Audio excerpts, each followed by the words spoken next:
Yo,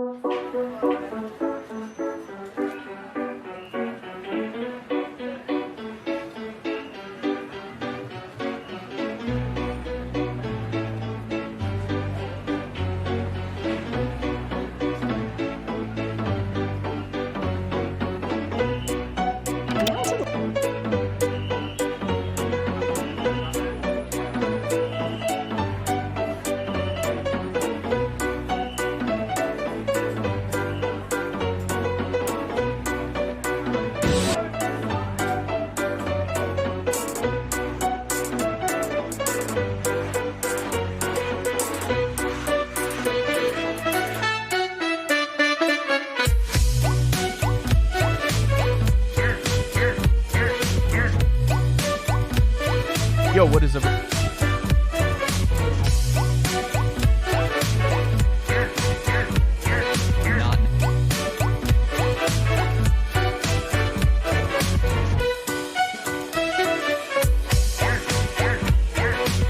This video, I'm gonna.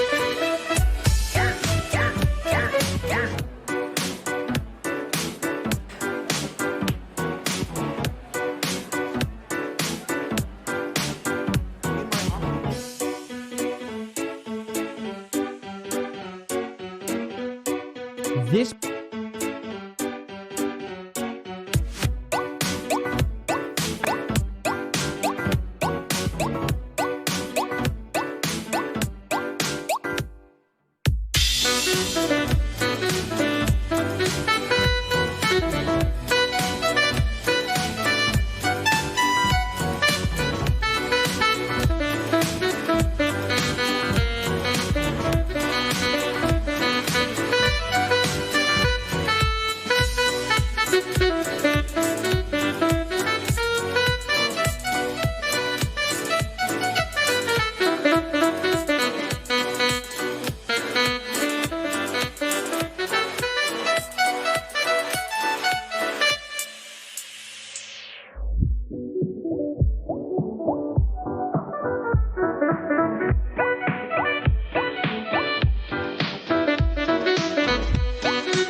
Hello everyone and welcome to another... Ooh, that camera is too high. Hi everyone, welcome to the stream. I also forgot to turn my lights on because I'm real good at this job. Did I unplug it again? Yep. My chair, if I roll it back too far, it unplugs the lights that go around the bookcase. And I do that accidentally sometimes. Plug in. There, you stupid bitch. Alright, hi everyone. Get to the right. Is it gonna work? Okay, that'll do. Hi everyone. Does this shirt glow in the dark? It does not, to my knowledge. I just got it though. I think it's cute. Baja's wearing a matching shirt. We bought the same shirt. Blackwing Hecate says, woo, Hannah time. Mike Mack says, out of topic, I'm starting work tomorrow. I'm hype, just ordered my Fold 3. Oh, cool. That's awesome. I love this phone. On topic, I heard the IRS will tax the NFTs. I guess the NFT community is being treated seriously, as they always wanted. Oh, they're pissed off about it now. They're pissed off about the tax thing. Seriously. Princess Amelia says, I hate that we have to explain why NFTs are a scam. Why aren't parents just teaching their kids not to spend money on things when they have no idea what they are or what they're for? Blackwing Hecate says, I went to IKEA and got my trans shark friend. Oh, cute. I've seen those plushes. They're very cute. Raygeology with 100 bits says, some bits for the smoothest streamer on Twitch. Wow, you apparently have seen 0 other streams. Thank you, though. What's my feelings on non-NFT crypto? I'm not sure how to feel about it. I'm not a fan of cryptocurrency. I say this as someone who has made money using cryptocurrency. Literally the other day, there was one Christmas a couple years ago where I made like $800 or something on crypto that I had gotten years ago and forgotten about. This is how I've made money on crypto, is forgetting I have it. So I literally bought it years ago, and I think at one point we set up like a Bitcoin tip jar on TBR. And then, years later I remembered that we had that, and I was like, oh shit. So then, cashed that out, cashed my crypto out, made about $900, you know? Not rich, but, you know, a nice amount of money, and I bought a bunch of people some Christmas gifts that year that were stupid. Literally in the past week, I remembered I had Bitcoin, and I went into my Coinbase account, and I had $200 worth of crypto in there that I pulled all of it out because I don't want anything to do with crypto. Yeah, crypto's a scam. That doesn't mean you can't make money with it. It's just, like any pump and dump scheme, you just have to sell it to someone stupider. It's basically, it's not good. Don't do it. Unless you like buying tulips in Holland, I would not recommend holding crypto as a long-term investment strategy. But we're going to talk about how all this shit is bullshit today, and maybe inform some people, but mostly just have fun dunking on crypto bros. Mike Mack says, out of topic. I just read that one. Sorry.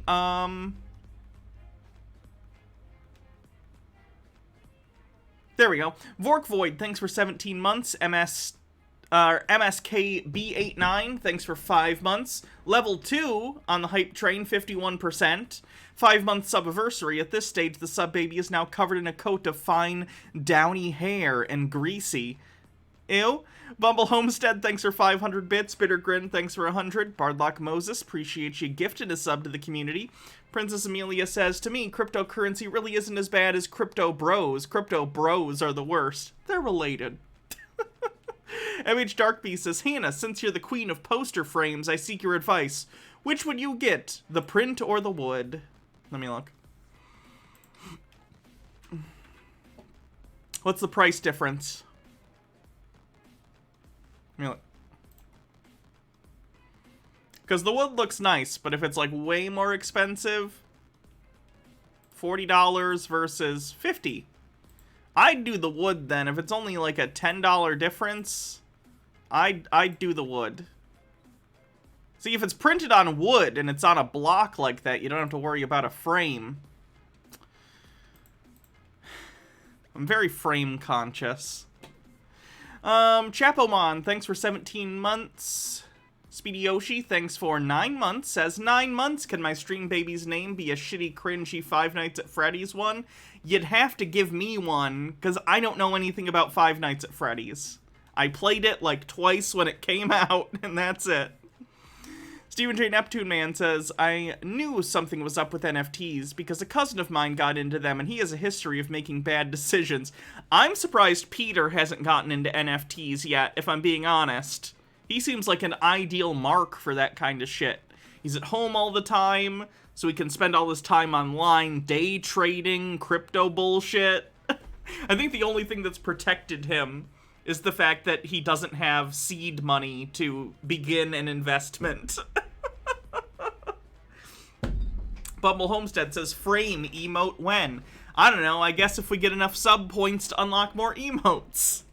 X Flowers for Brains with 9 months says, a call for a sub baby? Is that what we want our sub baby to be called? We can call this sub baby a call for a sub baby. That is the name now. That is the name of this baby. Bumble Homestead says, frame emote when? I just read that one. Whoopsie. Procagom says, Peter's just waiting for a Trump NFT. Speedy Yoshi says, fantasy name generator. Okay, this is animatronic name generator. Okay, let's see.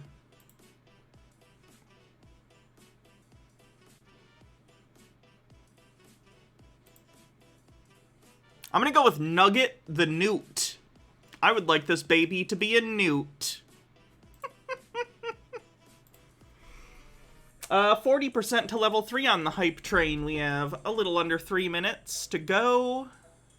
So, what today's stream is going to be is us watching videos on different people explaining NFTs. First at just like a broad level, in case anyone needs to understand sort of what they are in general.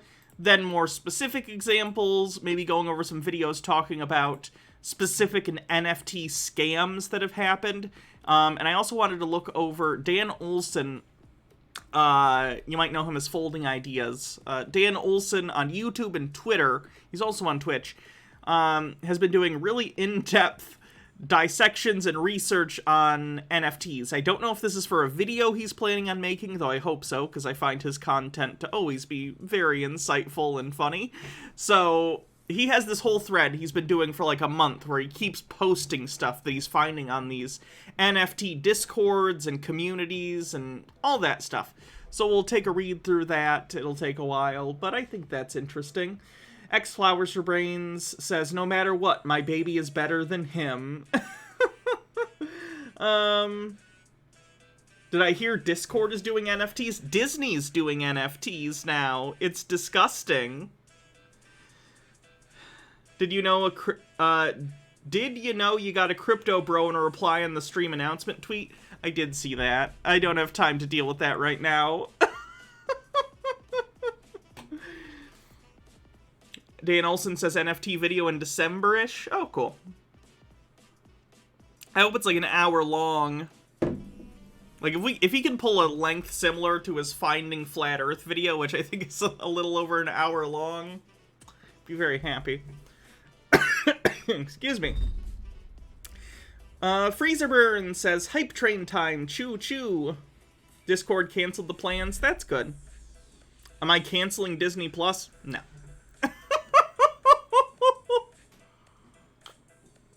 Boycotts tend to, how do I put this, not work.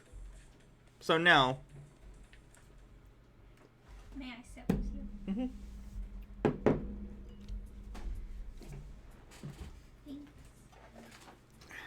Oh, by the way, in terms of the VR headset that I got, I was planning on doing a stream where I did some VR yesterday. But the cord that I have to connect it to my computer, I need an adapter that will be coming tomorrow. So hopefully tomorrow I can set that up and we can do like a VR game stream of some sort. That would be cool, I think. Although I might have to wait until I get paid again after the 14th, because I'm going to have to buy some games on Steam. So I probably have to wait till I get paid. But either way, soon we'll be doing a VR stream, and that'll be fun.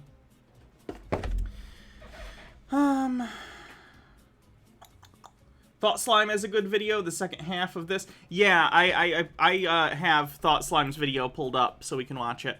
That's actually what made me decide to do this stream today, was that video and going, yeah, I don't think I've ever talked about NFTs at length. Maybe we can frame this around watching some videos about it and then watch Thought Slimes. Catalina Gearbox says, I'm going to make a gold poop with a pickle in it and sell the NFT. That might already exist. Oh, we're also going to take a look at NFTs that are for sale right now and how you actually go about buying them. So that'll be interesting. Yeah, these are all empty. I don't have any Coke left. You don't have to do that. I can do it after stream. I'm just moving them so I can put my laptop up there. Okay. That XY girl, thanks for 14 months. Says, for a vampire game I'm running, one of my players is a Zoomer vampire who threatened to sell poor quality bat-themed NFTs. Grimsy Omega with 30 bits, thank you. Blackwing Hecate with 30 bits says, Mildred is my favorite left-wing non-binary YouTuber. And then we are all caught up. You assume I've seen the pissed off monkey guy thread?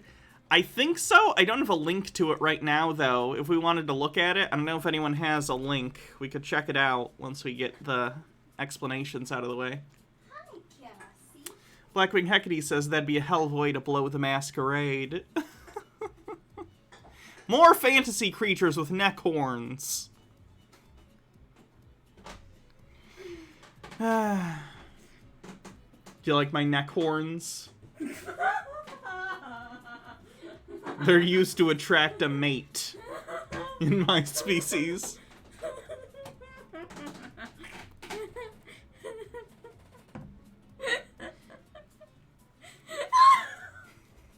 Wow. Oh, they look so ridiculous. Neck horn based humor really hits with Baja, apparently. Good to know. No, I'm not laughing at the humor. I'm laughing at how dumb it looks. That's still a kind of humor. Hats off.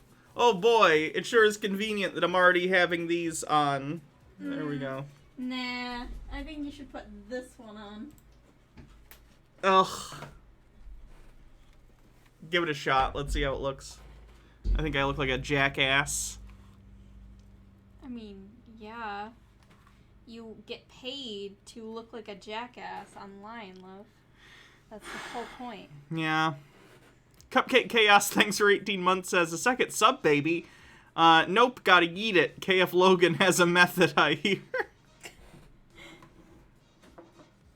Okay.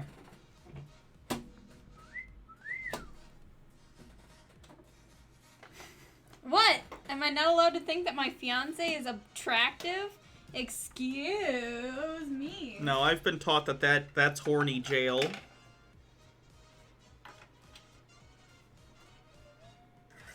Cass? Yes, baby. Hi. Okay, let's get this started. Since the hype train is over, let's get an introduction video to NFTs. Which was the one that I was going to do? Basically, it was like a what are NFTs video. NFTs explained. Cass, do you want to learn about NFTs? Cass doesn't know the internet exists or what money is. I think we have a lot of groundwork before we explain NFTs to cats.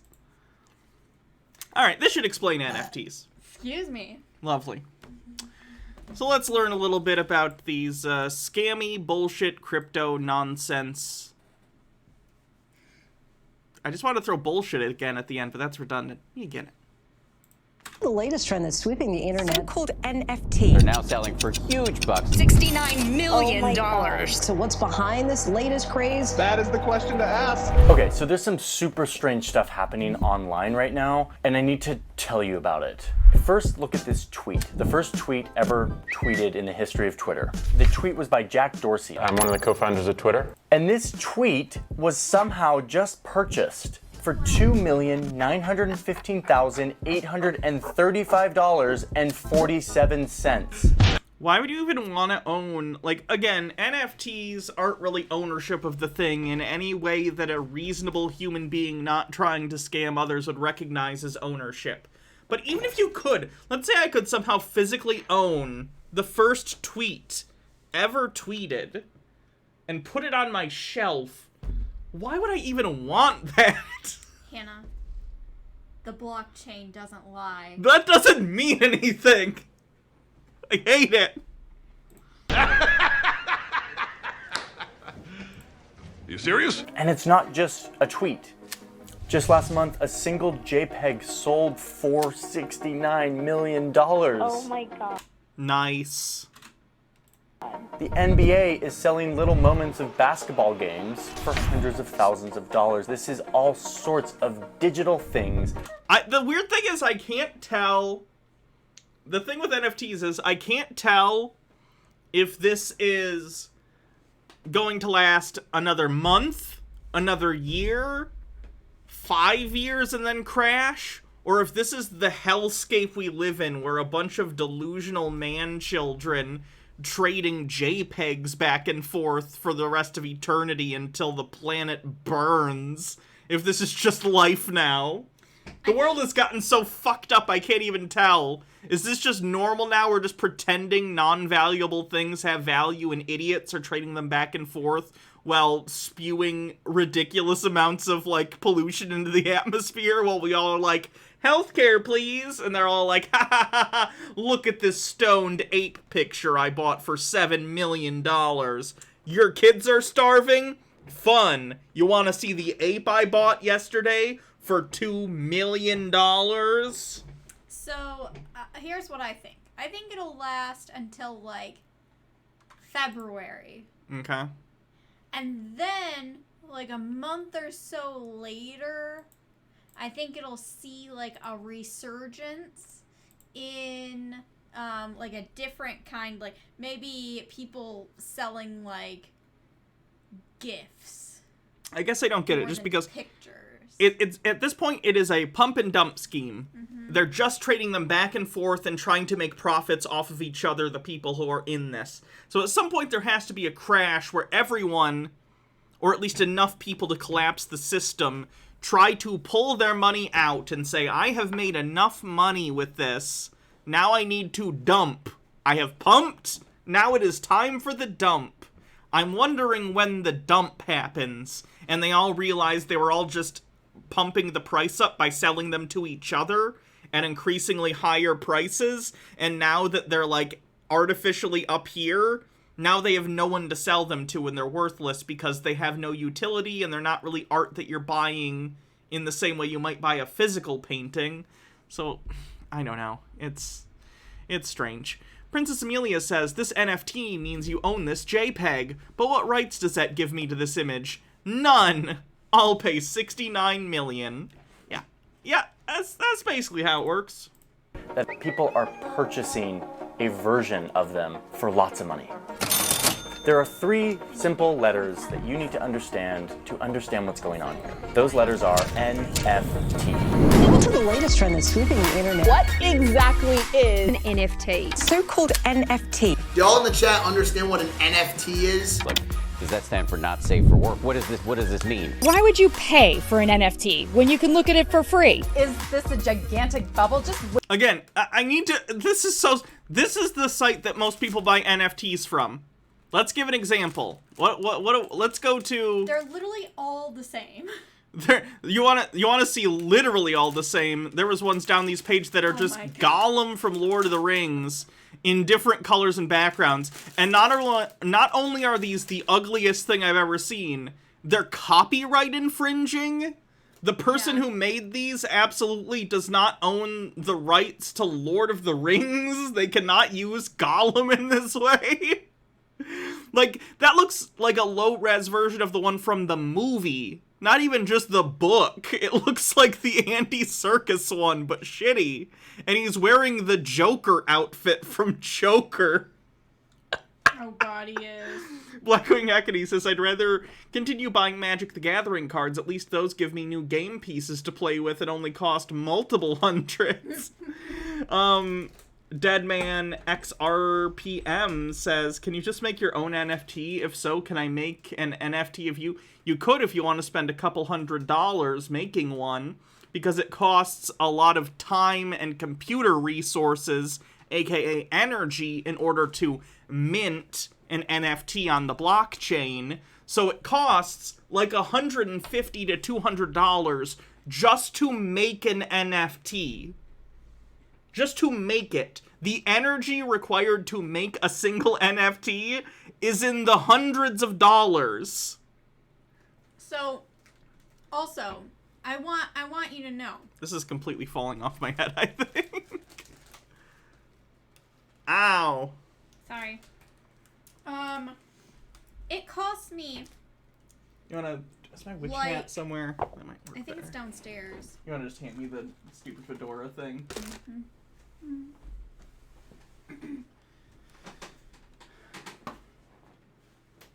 Thanks.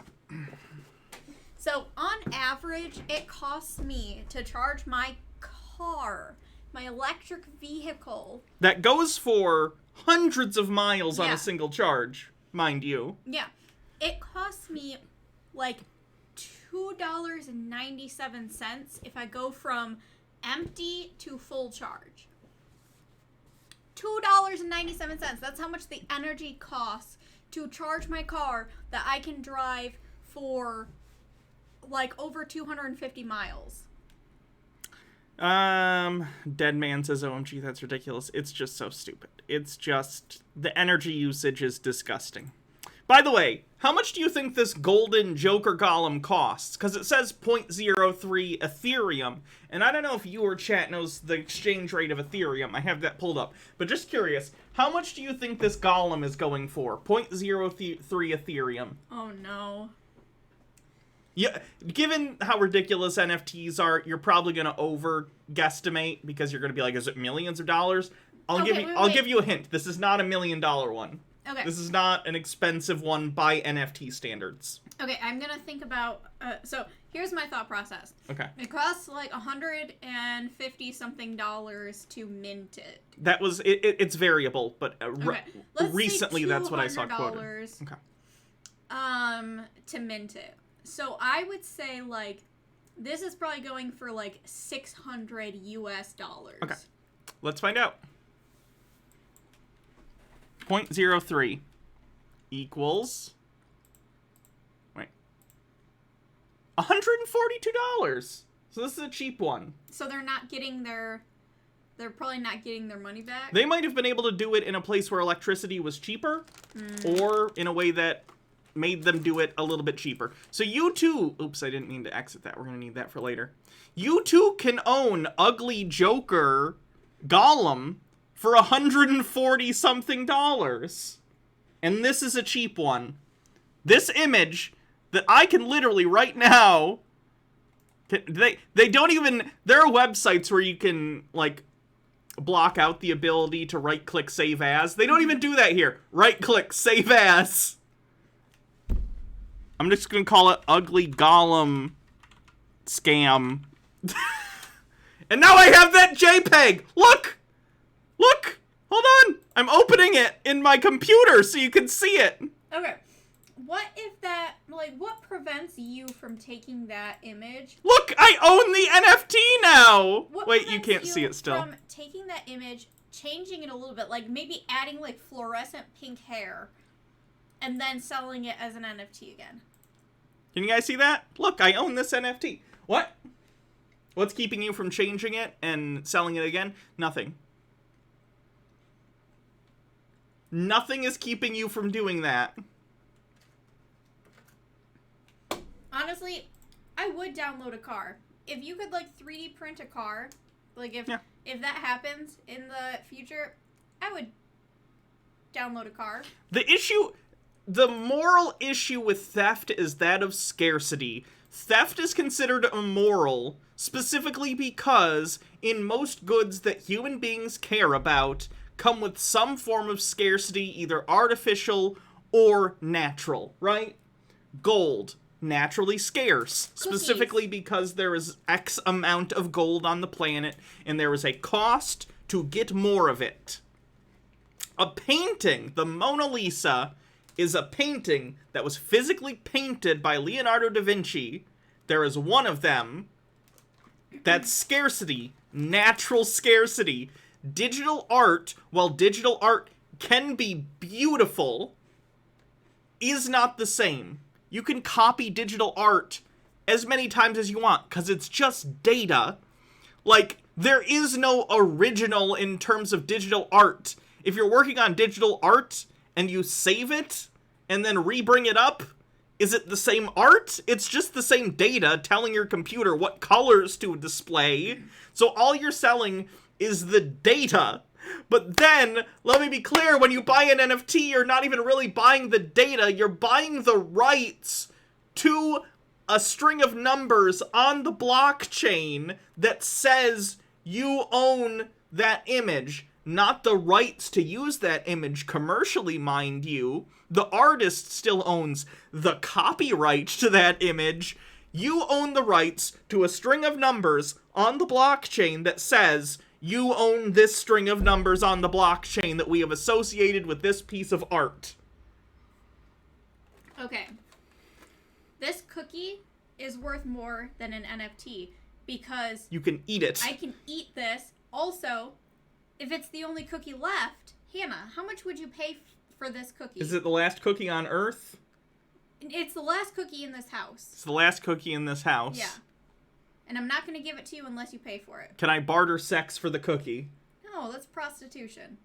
And if I can't prostitute myself to my fiance for a cookie, are we living in communist China? We're living in a state where prostitution is illegal. Okay. I will give you $3 for that cookie. $3. See? When the whole pack of cookies was less than $3. So I have increased the value of this cookie by eating all of the rest of the cookies. That's scarcity. This is the kind of system they are trying to apply to digital art when it does not exist. It would be like burning down a forest of trees because you have a small grove in your backyard and you want to up the price of lumber. You're artificially creating scarcity where none exists in order to try and make a profit. It's the most disgusting... It's the most disgusting expression of, not rent-seeking behavior, but unscrupulous profit-seeking in an artificially designed way I've seen in my entire life. Like, more so than regular cryptocurrency, and regular cryptocurrency is already pretty bullshitty. Would you like a cookie, love? Sure. That wasn't actually the last cookie. I know it was. I lied to you about how scarce it was.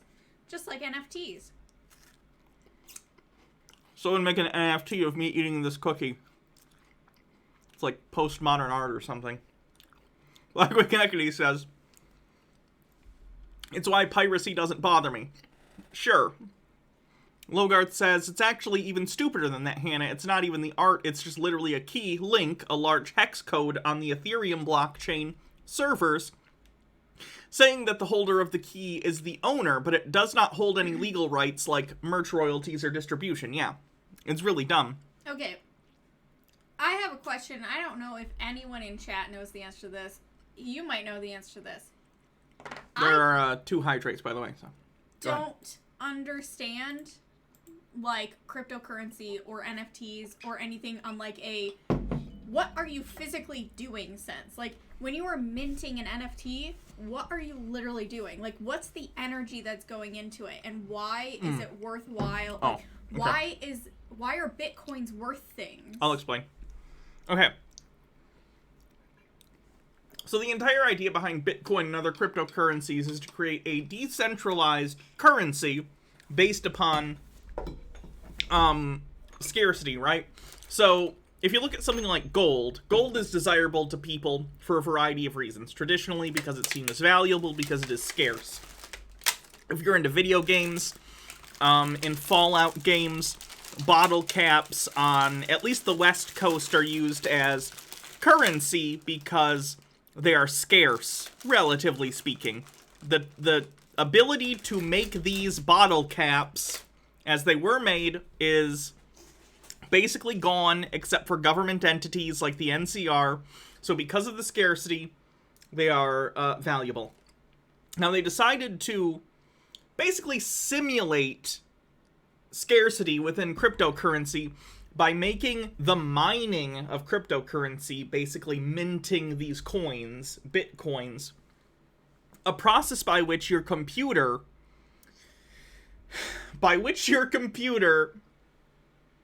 does math. Okay.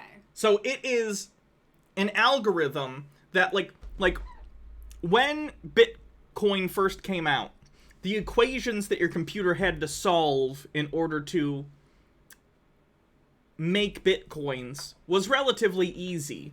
But as more and more Bitcoins get minted, the calculations necessary to mint more Bitcoins get more and more complicated. Where did the calculations come from, though? Like, I believe that's just part of their, like, blockchain is how it like, comes up with calculations. You'd have to ask someone more technically minded. Maybe someone in chat to explain that. So, it's an arbitrary process in order to keep the supply of Bitcoins at a specific rate within the community. Your computer is doing math towards no end. It is using energy for your computer to solve these equations, to solve this, like, shit, because it's just two computers talking to each other in order to create a specific rate of growth in the amount of currency in the market. interesting. So it's not even math that's being used for anything helpful. It's literally just, let's simplify it. It's the server saying to your computer, what does 2 plus 2 equal? And your computer goes, 4. And then they go, all right, here's a Bitcoin. And then the next one is a little more complicated because a Bitcoin's already been made. So maybe it's, you know, what's 2 plus 2 times 7? And then your computer figures that out.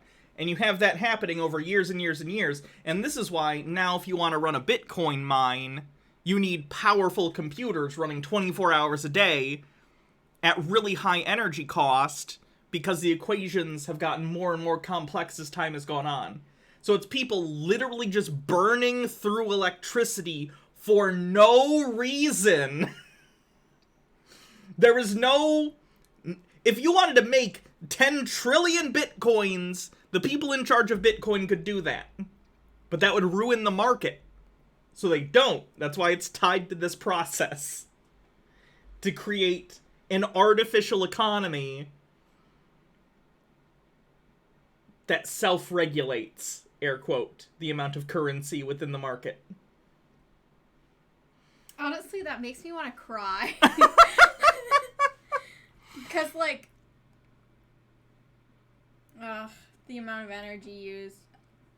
Show Me the Orb says, I've been following the buttcoin circus since the early days, and I don't get why NFTs specifically is what took off so much with mainstream news and everything. It's about the same as CryptoKitties and other BS tulip manias that existed before. Why specifically this now? Just the art factor? Probably.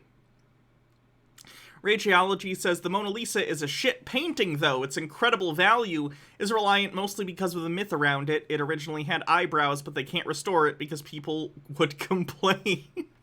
Yeah, people come up with... We could have a completely separate discussion about where humans find value in different things, especially something subjective like art. But I think even if you don't like the Mona Lisa, you recognize why the Mona Lisa is considered an expensive, rare painting.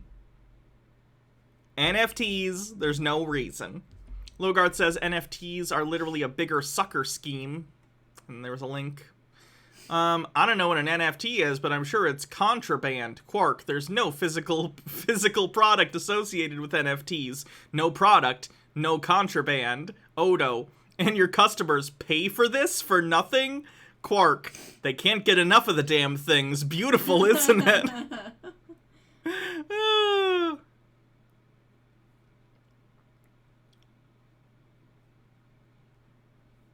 Beautiful. And back to the video, because we've been opining for a bit about how stupid this shit is. Where did it go? Literally, the video we were watching. Where is it? You know, your commentary, your opining is what the people that are watching you pay for. Lies! Tea with Goblins with 100 bits says, whoring for cookies. Looks like I arrived just in time. Blackwing Hecate says, if Hannah can't sell sex to her fiancé, we're living in a kleptocracy. MH Darkbeast says, Arnold voice, Baha, put that cookie down. Deadman XRPMX says, I'll pay this for the last cookie. $1 million. Jesus Christ. What else? Dynamite Jellyfish says, if people are making money off this scam, why am I going to college to be a nurse? I just need to scam people stupid with stupid gifts. No, we need crypto bros to get actual jobs and be productive members of society instead of just adding to pollution while sitting around clicking on their computers all day and providing no service to anyone anywhere. Blackwing Hecate says, also, why do I have a blue crown next to my name? It's because you have a Prime Gaming sub. Looks like. Show Me the Orb says, with 69 bits, full, deep, but still understandable explanation of why butt coins are terrible. Probably too long for watching on stream, but everyone can watch later. Welcome, everyone. My name...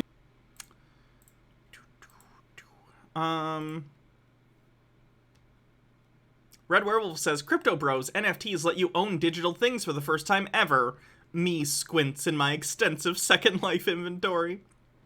Blackwing Hecate says, that's what the blockchain is. It's the math they do to generate bitcoins. And then, continuing, Jeff Millart says, it's not a shit painting, it's just an awful condition. Alright, continuing with the thing. One sec, real quick. I think, someone in chat asked me what cookies I eat. I think it might have been Halloween Town. So these cookies are the ones that we're eating right now. They're the Meyer Fudge Stripe ones. So a lot of, like, off-brand fudge stripe cookies, like the ones you get at the dollar store and stuff, are accidentally vegan. So that's what we're eating. Waiting to burst. I believe in this space with my whole heart. I'm just fascinated by it, all of it. This story is much bigger than a $600,000 cat gif or a $3 million tweet. It's a story about human psychology and how the way we value things is shifting because of technology. A technology that some people think may revolutionize our society, while at the same time accelerating the climate disaster. It's really nuts. It's all of these things together, and I want to explain it to you. So let's do this. What the hell's an NFT? Apparently cryptocurrency. Everyone's to LeBron James! That was insane! Officially insane, LeBron James. NFT stands for non-fungible token. Okay, there it is. That's the explanation. Non-fungible token. Makes sense, right? So the video's over now. No. One of my issues with this topic is that people... Blackwing Hecate says, I know Oreos are vegetarian. Are they vegan too? Yes. New Leviathan with 8 months says, hello, here is my sub. Now time to lurk. Thank you. Throw around things like blockchain, crypto art, ledger, NFT, and they just expect me to understand what they're talking about, and I didn't. Okay, I'm going to talk about a Tesla for a second. Customized by Unplugged Performance to be the most unique and high-quality Tesla there. Oh, it's for Omaze. It's probably for a good cause, then. I'm not going to make fun of the Tesla prize, because it's for a charity. So, fungible. Let's talk about the word fungible. It's this very specific word that economists use. It has a very precise definition. I want to use a different word for fungible for a second. Let's just use the word replaceable. Non-fungible means non-replaceable. You can't replace it. There's only one of them. It's unique. Non-fungible. Let me give you an example of something I feel very strongly about. Let's say you want to buy an orange jacket. This is really absurd. I've actually never counted these before. Stop it. Get some help. You want to buy an orange jacket from Uniqlo. You go on the internet and a jacket costs $39. If you purchase one of these jackets for $39, you don't care what specific jacket they send to you. They're going to make thousands of jackets in your size, send them to stores, send them to people, and they will send one to you. You don't care which one it is. The jacket is fungible. It's replaceable. As long as you get one that's identical to the rest, it's worth the same to you. They're interchangeable.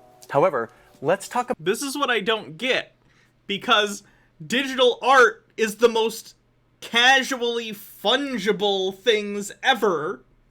Like, I saved that Gollum image. I could copy that literally as many times as I want, as long as I had electricity and storage space for the data. Digital art by its very nature is fungible. Not only is it fungible, there's no such thing as unique digital art. It's just code, And I'm not, let me be clear, I'm not trying to belittle digital art. Digital art is beautiful and wonderful, and I highly recommend, like getting commissions from people and stuff, and that's great, but I just mean in the sense that you can copy that art once you have it, if you have the right to do so, and just have it. I could put that Gollum picture on Pirate Bay, not that I would have to, and just everyone could have that picture. It's not rare. It's not unique. It's digital. I think that the point is that the image is supposed to be like a representation of the part of the blockchain that you own. Yeah, but that doesn't mean anything. No, I know. Blackwing Hagtus says, the image is fungible. The blockchain math problem generated by it isn't. I know, but who cares about the fucking blockchain is the point. No one in the real world who isn't a crypto bro gives a shit. Who the fuck cares what the blockchain says? I don't care what someone else's server says. Oh shit, I had something I wanted to say. Like, if you're worried about people using your intellectual property, copyright already exists for that. If you create a piece of digital art, you own that copyright. You already have it. If someone else starts using that commercially, sue them. None of this needs a blockchain. It's so stupid. Talk about one Uniqlo orange jacket that has been with me for a very long time. This is the original, and for those of you who don't know, I sort of have a strange attachment to this jacket. I just love it. I love the color. I feel like an identity with this thing. And it's sort of starting to disintegrate, but I love it. And I kind of fell in love. This jacket is not replaceable. If I went onto the website and paid $39 for a Uniqlo orange jacket that was this exact same model, it would not be this jacket. Ray Geology says it's even more ridiculous when you take into account that when you look at digital art, you're looking at multiple replications of it per second to the number of the refresh rate of your screen. Yeah. This jacket is non-fungible. It is the only one on the planet that exists. It has emotional value. It has significance. It is a very valuable thing because it is scarce. There's only one of them. It's valuable to me, at least. And I kind of fell in love. Okay, we can put these down for a second. Everything in our economy is one or the other, fungible or non-fungible. A sack of rice is fungible. You just want a sack of rice, you don't care which one it is. The Mona Lisa, non-fungible. There's only one. Unsurprisingly, non-fungible things are way more valuable than fungible things. So that's the NF in NFT, non-fungible. Now let's talk about the T, which is token. This is a very internet-y word. And to explain this, I have to explain something I have avoided explaining for a very long time. The blockchain. Luckily, there's a way to understand this, and I'm going to make it as painless as possible. Let's say I want to buy 3 slices of pizza from my friend Anna. She charges me $6 for these 3 slices. I don't use cash anymore, so I pull out my debit card, my bank card, and I swipe on her little terminal. As soon as I swipe this card, a message is sent to my bank. And it says, hey, Johnny, who has an account at your bank, wants to spend $6 on pizza. And that money needs to go to Anna's bank. This is like the bread and butter of what a bank does all day. They document every transaction that comes in from all their customers. They send out money to the other banks. And at the end of the day, they have a tally of all the money that went out of your account and into your account. And they can give you a number. They can say, based on all of these transactions, you have $50 in your bank account. And so when that request comes in, as I swipe my card, my bank is like, okay, so based on all of your transactions, you have $50 in your account. I can send $6 to Anna's bank. $6 is too much to pay for 3 slices of pizza. Blackwing Haggerty with 30 bits and a link. Nothing! Absolutely nothing! Stupid! You're so stupid! Have you seen UHF? It's Weird Al's movie.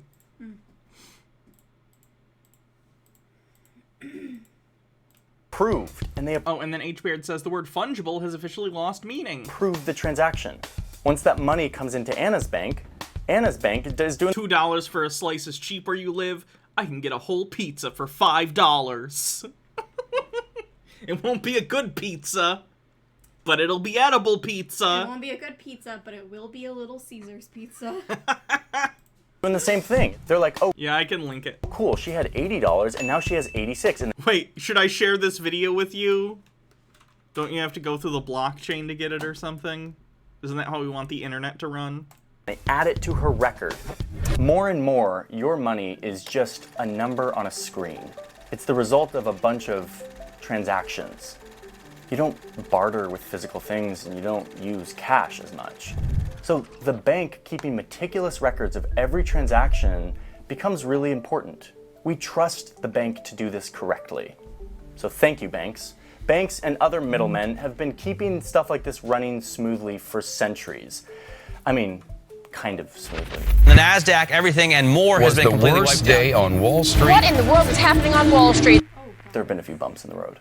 With the rise of the internet, people started to wonder, is there a way that we could do this same thing, coordinate this transaction of transfer of money between two people without the bank?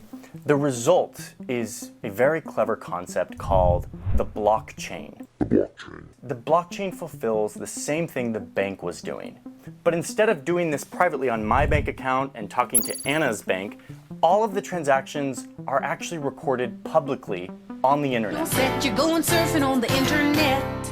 So let's redo this example in a crypto world. Anna charges me 6 crypto coins for my 3 slices of pizza. Oh, that's even more expensive pizza.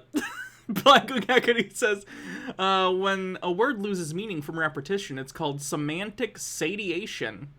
I go to swipe my proverbial bank card to say, yes, I want to pay you 6 coins. Instead of the bank seeing that request for a transaction and trying to validate it, it goes on to this public record where a bunch of people's computers all around the world are keeping track of every single transaction of everyone, always. If I don't indeed have the 6 coins in my account to pay Anna, all of the people's computers who are keeping track of every single transaction will notice that there's a discrepancy.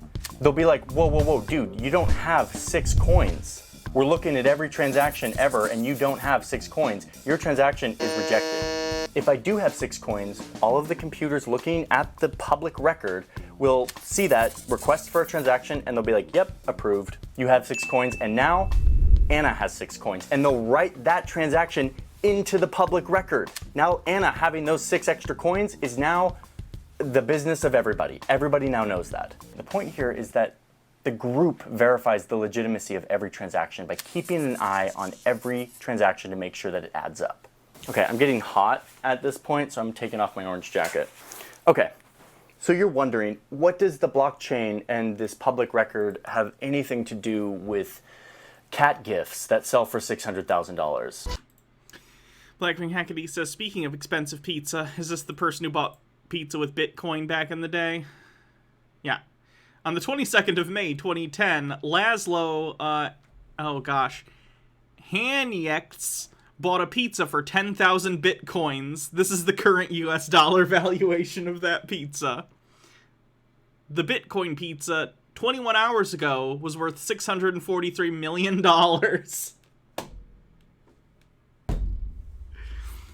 You know what annoys me? When Bitcoin first came out, I was like 13 or 14 years old.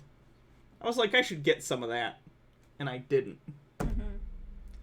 Yeah, the same thing happened to my dad. I wouldn't have to be here on the internet. I'd be on an island somewhere. Somebody, my dad was came home, oh, somebody offered me Bitcoin for $100, and at that point we didn't have $100. Yeah. And that was when it first started. Yeah. Now, just think of how much that would be worth. Blackwing Hecate says, speaking... Oh, I just read that one, sorry. Well, you would have sold it on the first crash. Nobody holds coins that long. Yeah. That's actually, I think, why I've been able to actually make money when I did have Bitcoin, because I kept forgetting I had it. So I kept coming back years later and be like, oh, yeah. All right. Sentient Bean says, NFT the butter nips, you can make bank. Who wants an NFT of butter nips? Woo! I will pay you whatever it takes to not let that happen. I would like $1 million. That's worth $1 million. No, it's not. I can have as many kisses from you as I want. There is now artificial scarcity of kisses. I'm about to tell you. So, in my pizza example, we talked about blockchain as a way to verify. Blackwing Hackety says butternips. Oh wait, I don't think I'm supposed to say the name of this website on Twitch. What? This one. Oh, I don't know. Butternips. That website when? Never. Currency transaction. I pay you this much, you pay me this much, and everybody knows how much everybody has. It might be fine to say the name of the site, but I know you're not supposed to promote it if you have one on Twitch. Which I don't anyway, but I'm going to be extra careful. Because it's all public. But this is where it starts to bend my mind a little bit. What if we apply this to something that isn't money or currency? Let's say one day you're just looking at the ledger, and the ledger's like, Johnny wants to give Anna 6 coins. Okay, he's got 6 coins, approved. And then a transaction comes up that's like, a Malaysian businessman wants to give $3 million worth of coins to Jack Dorsey in exchange for a little token or digital certificate that says that the tweet is now somehow owned by the Malaysian businessman. The only thing... Like, what does it even mean in this context? This is what I fundamentally still do not understand about NFTs. What does the person who purchases Jack Dorsey's first tweet, the first tweet on Twitter, when he says he owns that tweet, what does he think he means? What does he own? In what way does he own it? He owns it because everybody in this realm that's keeping track of transactions says that he owns it. Here's a hypothetical. Let's say I go to New York City and someone says, hey, you want to buy the Brooklyn Bridge? And I go, what? And they go, we're going to sell you the Brooklyn Bridge. And I pay them $1,000 to buy the Brooklyn Bridge, but I can't take it, and I can't collect money from people crossing it. I can't physically take it anywhere. I can't do anything to it, but I own it. What do I own? A slip of paper that guy wrote that says, you own the Brooklyn Bridge. There you go. Yep. No one accepts that in real life. What kind of idiot accepts that digitally? It's the same thing. At least the Brooklyn Bridge is a real bridge I can go look at.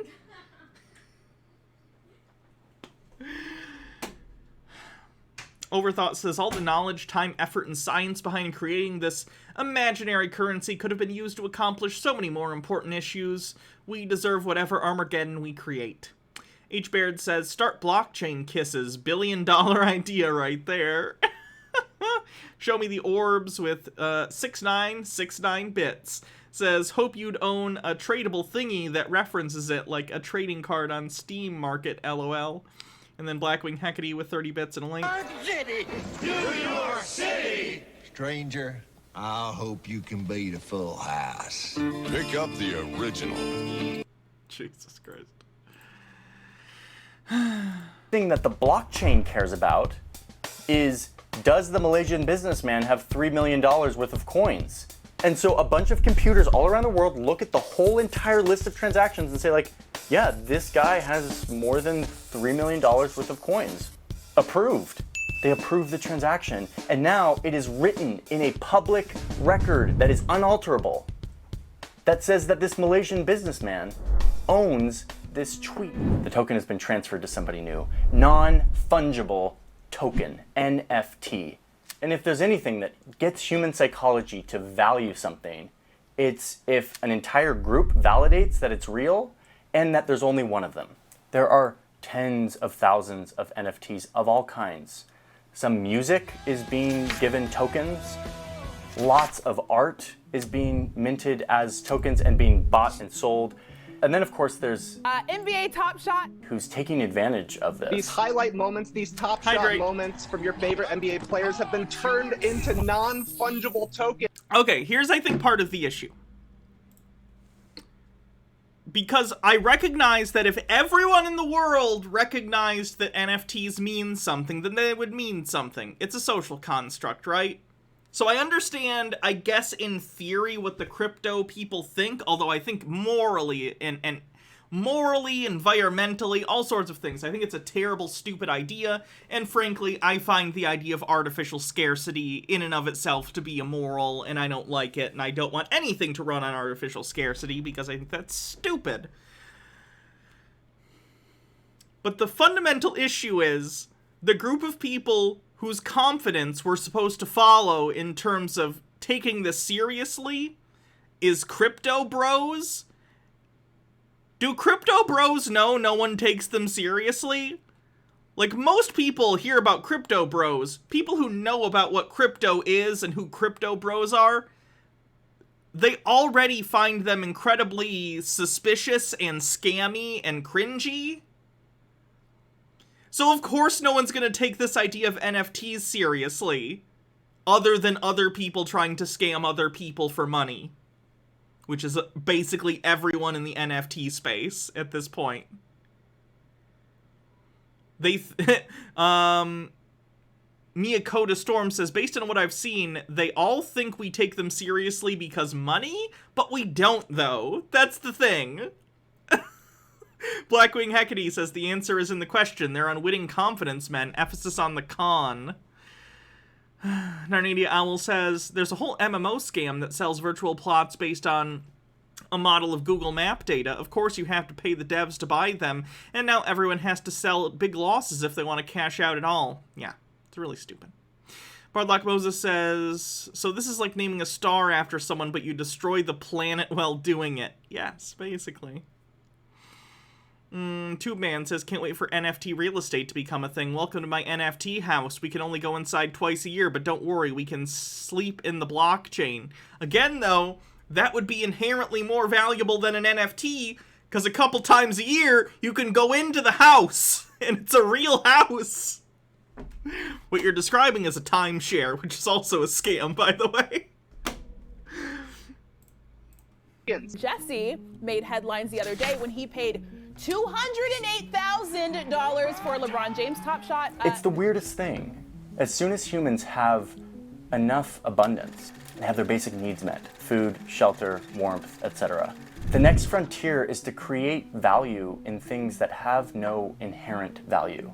Okay, see, I don't like that as a general statement about humanity. Most people are not like that. Most people are not. In my experience, the vast majority of people, if they have their needs met and they have enough money not only to survive, but I would say thrive, you know? Not just have food on the table, but be able to have food that, you know, they like. Not the best food, not gourmet food necessarily, but food they like. You know, they have money for vacation sometimes. They have money for recreation, you know? I'm not talking about just wealthy, but people who we would consider like middle class, right? People who have money, have their needs met, aren't living paycheck to paycheck. Most people are happy with that. Most people are fine. People also want, you know, someday to have security and retirement and stuff, but that's still about maintaining that level of just comfort, you know? Most people do not see or feel the need to go out and pursue wealth simply for its own sake. This idea of like continually being like, what do I make money on? I better create value and artificial scarcity. If you are a person like that, you have a fucking problem. You have an insanity issue. You are insane in your brain. I just can't. I can't with this shit.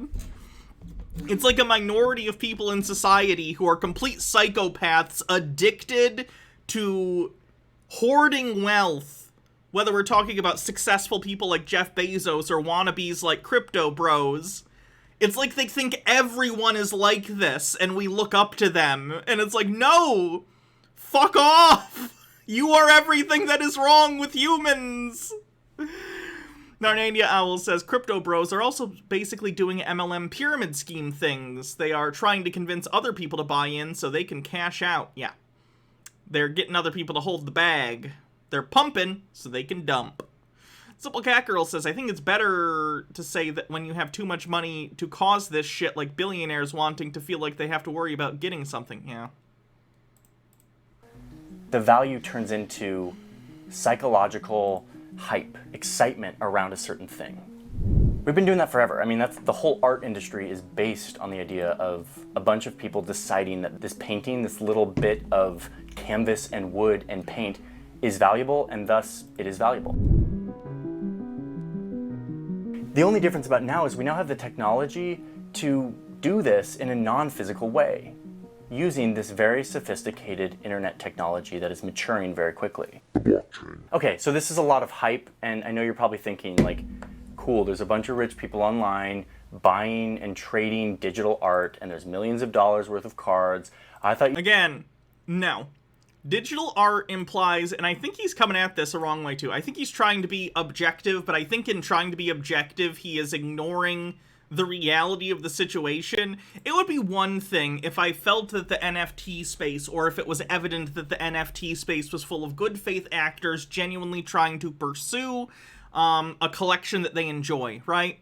If it were really art enthusiasts, digital art enthusiasts who I felt, or who in general were people who had and do care about artwork, aesthetic quality, the talent that it took to, you know, make things, I could kind of understand that, and I would have less harsh feelings about it. But that is not what we see in the NFT space. What we see in the NFT space is cynical, tech bro, crypto bro, stock bro type assholes throwing together the cheapest, ugliest, repeatable artwork possible and trying to shovel that off onto other crypto bros who are only buying it in order to hopefully make a profit by reselling that to someone else. The art is incidental.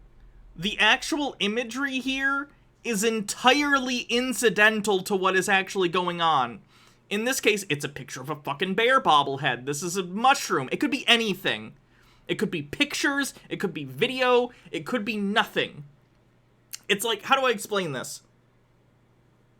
It's like in an MLM. The product isn't really the product. The product is selling you the idea that you can get rich quick by getting other people to sign up for this get rich quick scheme, so they will then pay you money, and they will find more people. It's the same thing.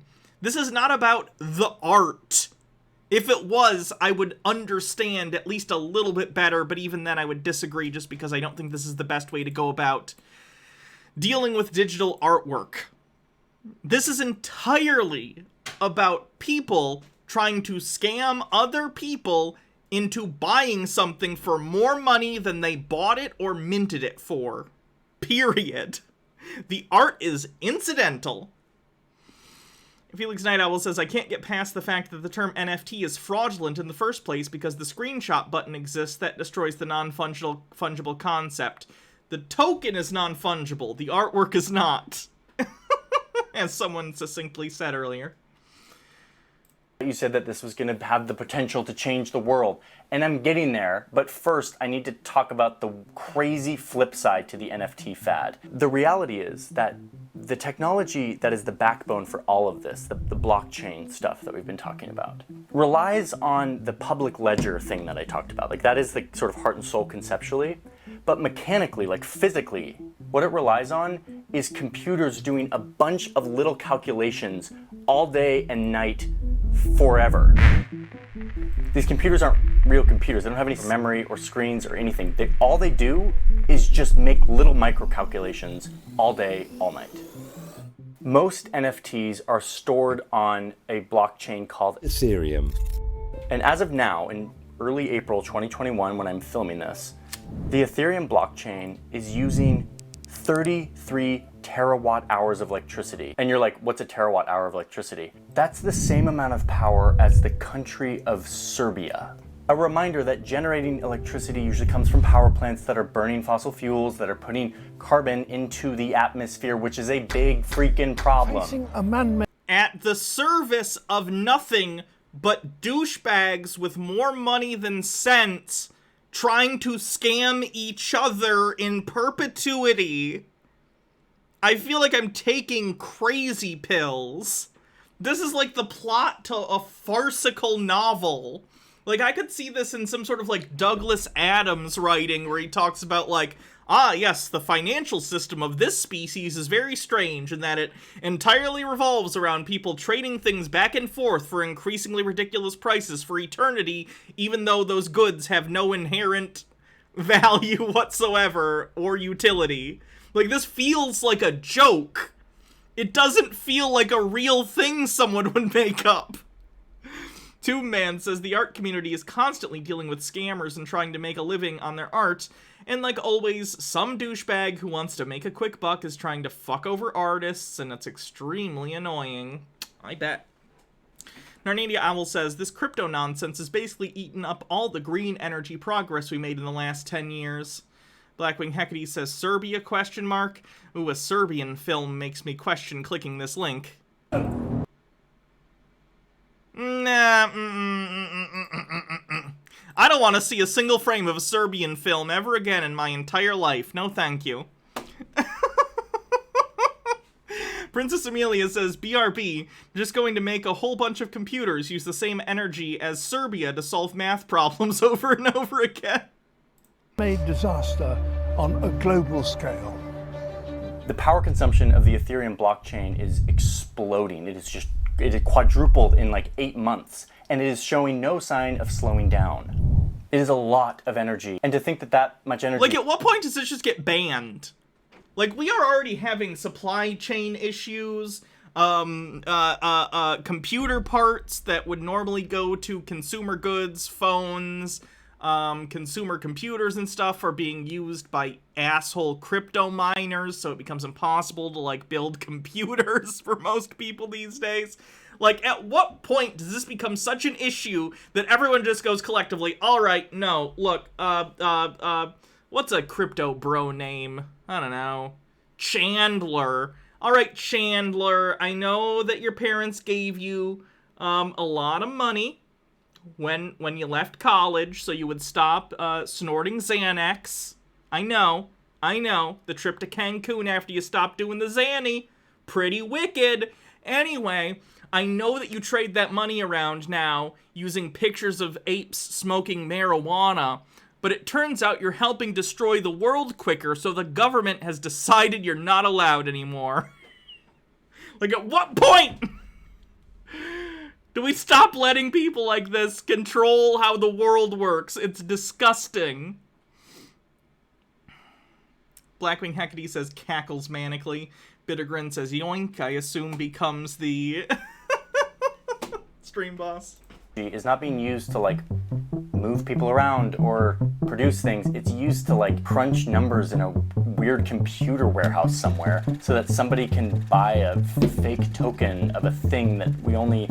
Oh, man, I can't. It's mind-blowing. It's such an ironic moment where it's like, this is all digital, it's all fake, it's not real. And, you know, if let's say we lived in, like, a sci-fi world where...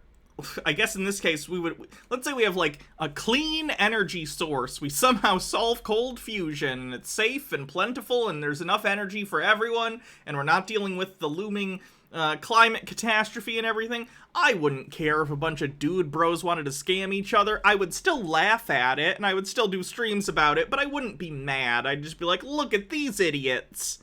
You know, like what we do on most streams. But we're already in a situation where, like... We cannot afford to be doing this! What are you people doing? Chandler, stop! Chandler's nanny should have killed him when she had the chance. She could have made it look like an accident. But no. Can't kill a baby. But it's having deeply real-world effects. Ouch! It's fine. I specifically said you cannot kill a baby.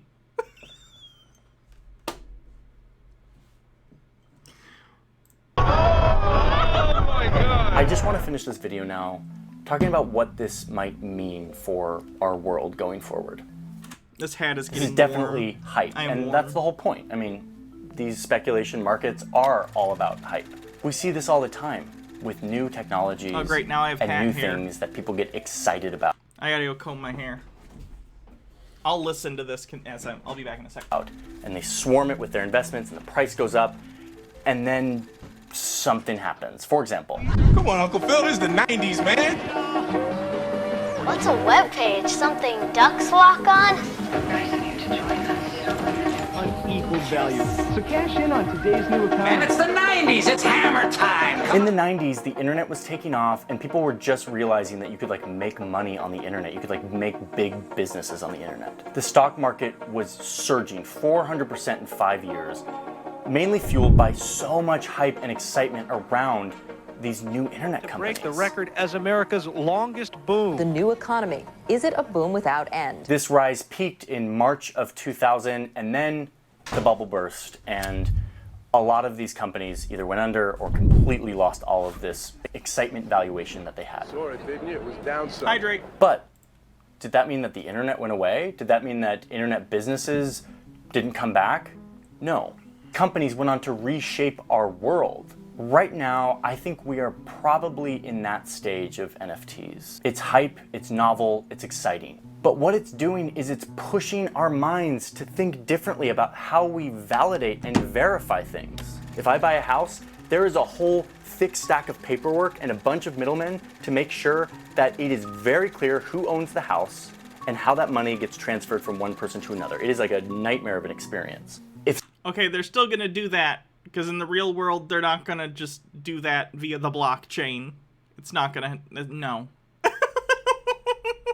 The legality involved in, and I've bought a house, so I know this, like, I know what it's like. There's a lot of papers to fill out, but it's not that inconvenient.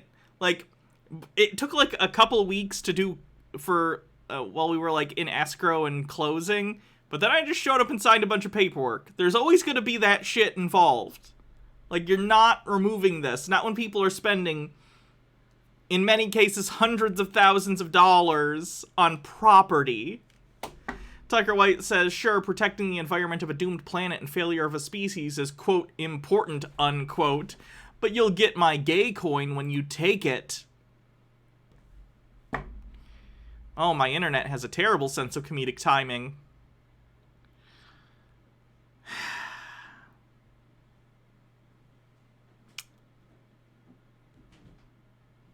It just doesn't want to load. It doesn't want to load whatever your joke was. I think it's just from my cold dead hands. We get the joke. I'll pretend I saw the clip. Ha ha ha ha ha.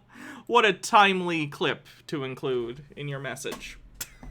Rachology says, with 100 bits, Douglas Adams did do that joke in the second series of the radio show Hitchhiker's Guide to the Galaxy, which wasn't adapted into the books. He has evil sales executives roaming the universe introducing stupid economic products that are so dumb they eventually bring down civilizations. It's revealed that sales execs don't do anything, but also exist in their own system of nonsense because all capitalistic civilizations destroy themselves in this way naturally. That's pretty great. If suddenly technology existed that took away the centralized middleman and made transactions between people able to be authenticated, verifiable, and much smoother, that could change our world. I'm not here to say if the bubble's gonna burst or whatever, I don't know. I just know that this is a crazy moment where we're getting our heads around a new technology and what it means, and eventually we'll adapt. This won't be crazy, this won't be novel anymore. Prices will go down, but the technology that allowed it all to happen will probably stick around.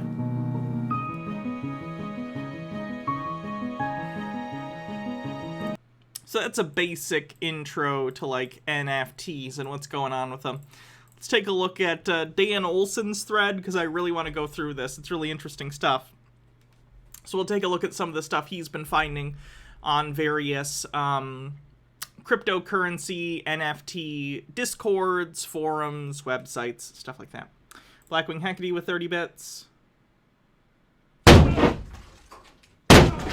Sell them to who, Ben? Fecking Aquaman? Oh, this doesn't want to load either. Why is my computer being so shit at internet lately? Holy hell.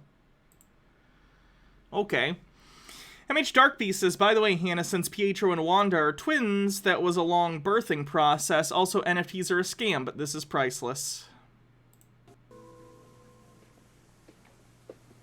Oh, this is Vadim on General Hospital. Yeah, I think I... Why won't anything load on my computer? Okay, I'm not dealing with that. Where'd they take her? her? There we go. She never arrived. Je porte ici. She never arrived.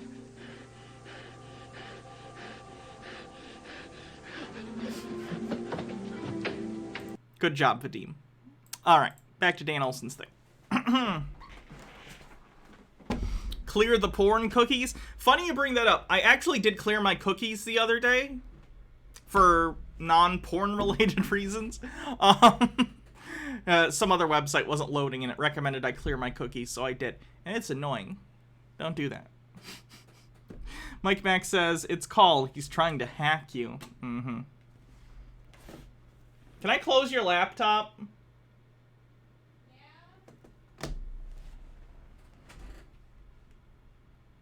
Yeah, my internet's being shitty, I don't know why. Sorry, everyone. Alright, anyway, Dan Olsen's thread. For days now, I've been accepting every spam NFT Discord invite I've received, and it's getting dire. Magic Marble NFTs. These are NFTs that are 3D models of marbles that sell for ridiculous amounts of money. Then there's World of Wojak, which is just Wojaks, and also promising to throw a pizza party or something. I don't know, give them money. So you could buy this Wojak NFT of someone who is a Wojak working at a McDonald's. I don't know why you'd want that. It's very low quality, but you could buy it. And this is what it says. 15%. This is their various funding goals, I'm guessing, for their sale. 15%. We'll start our ultimate marketing, paying our influencers, and release our own Wojak partnership videos, get featured on Rarity Tools, and build an influencer team for Wojak Punk. Wojak will finally stop working as McDonald's employee and start to pursue his dreams. 33%. We will distribute 1 Ethereum worth of minting to 10 of the most active members, ranked by XP. No spamming, otherwise we'll have to choose another member. Must have invited 5+ friends. Again, adding to sort of the MLM chain letter vibe of the whole thing, that you have to bring other people into the scam in order to profit from the scam yourself. First place, 2 free mintings. Second through 10th place, 1 free mint each. 69%. We'll host a mini-game, mystery-solving, decoding, overall fun challenges, and winners will receive 1 Ethereum per competition. 100%. All Wojaks will have their owners, aka friends. We will open our owners only exclusive channels and find ourselves influencers. Community wallet is filled with 10 Ethereum, and community will decide what to do with it. So again, all of this, how much did they talk about the art in this NFT thing? Basically 0. All they did in talking to these people is try and express to them, buy our NFTs, bring other people into our NFT scam, and you have the potential of getting free art, free... I like that they're not even calling it art. They're calling it free mintings, basically meaning we'll give you, you know, a piece of art that you can then presumably sell to other people for a bunch of money because you have helped pump the value, perceived or otherwise, of this NFT. Bonkers. Tucker White says, maybe the last video answered this as I joined late, but how are NFTs any different from commissioned digital art I can get from DeviantArt? Well, when you get that commissioned art from DeviantArt, presumably you get to ask for whatever you want, because it's a commission, and then they actually send you the file of that art, And then usually, unless you post it publicly somewhere, then no one else can get that art. An NFT is literally just a receipt that says you own a thing that anyone else can also have for all practical intents and purposes.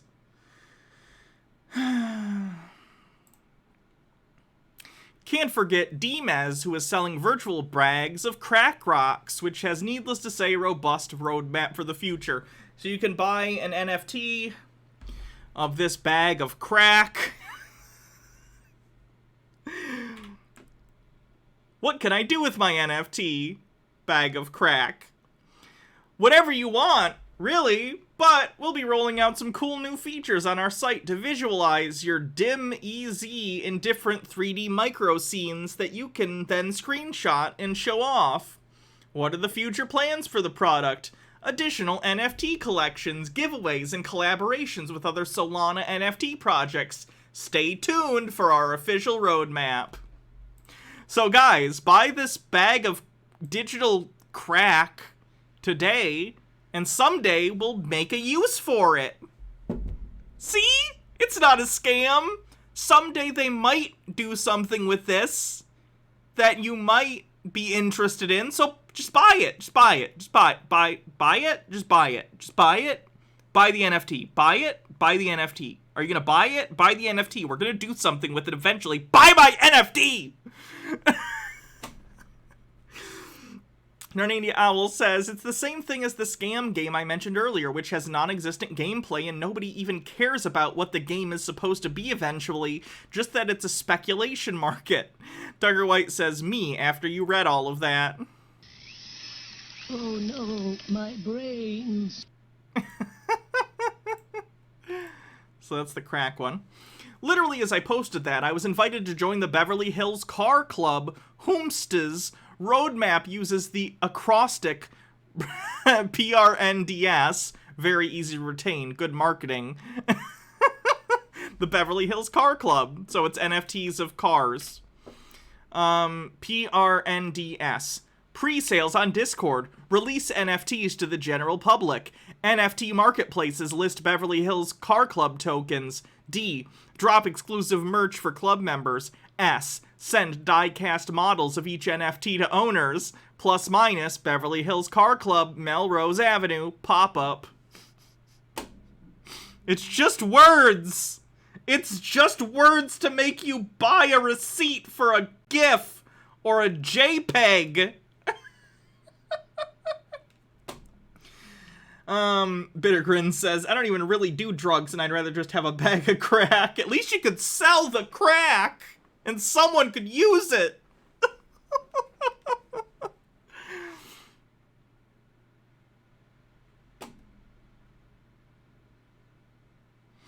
And now I have received a second invite to the Beverly Hills Car Club from a different bot. Then we've got GenMap, which I think speaks for itself. So this is an NFT you can buy of a bunch of shapes moving randomly. Why would you want this? I don't know. If you want it, I guess you can copy-paste it, or right-click Save As. But you don't own the token then. But you own the picture, and that's what you wanted in the first place, so I guess you don't really need the token, do ya? Rachology says, true art is physical. What is this gonna be? Artist shit? I don't think I can literally show someone shit on stream. Where did it go? There we go. And then Tucker White says, hell, you're spending more on a May of crack than you would actual crack. Next up, Stick Human, which will start development of a knockoff of an iOS game based on a Flash game if they sell all 11,111 stickers for 0.02 Ethereum, 222.22 Ethereum total, approximately 800,000 US dollars, assuming you can cash it out in the first place. And they look like this.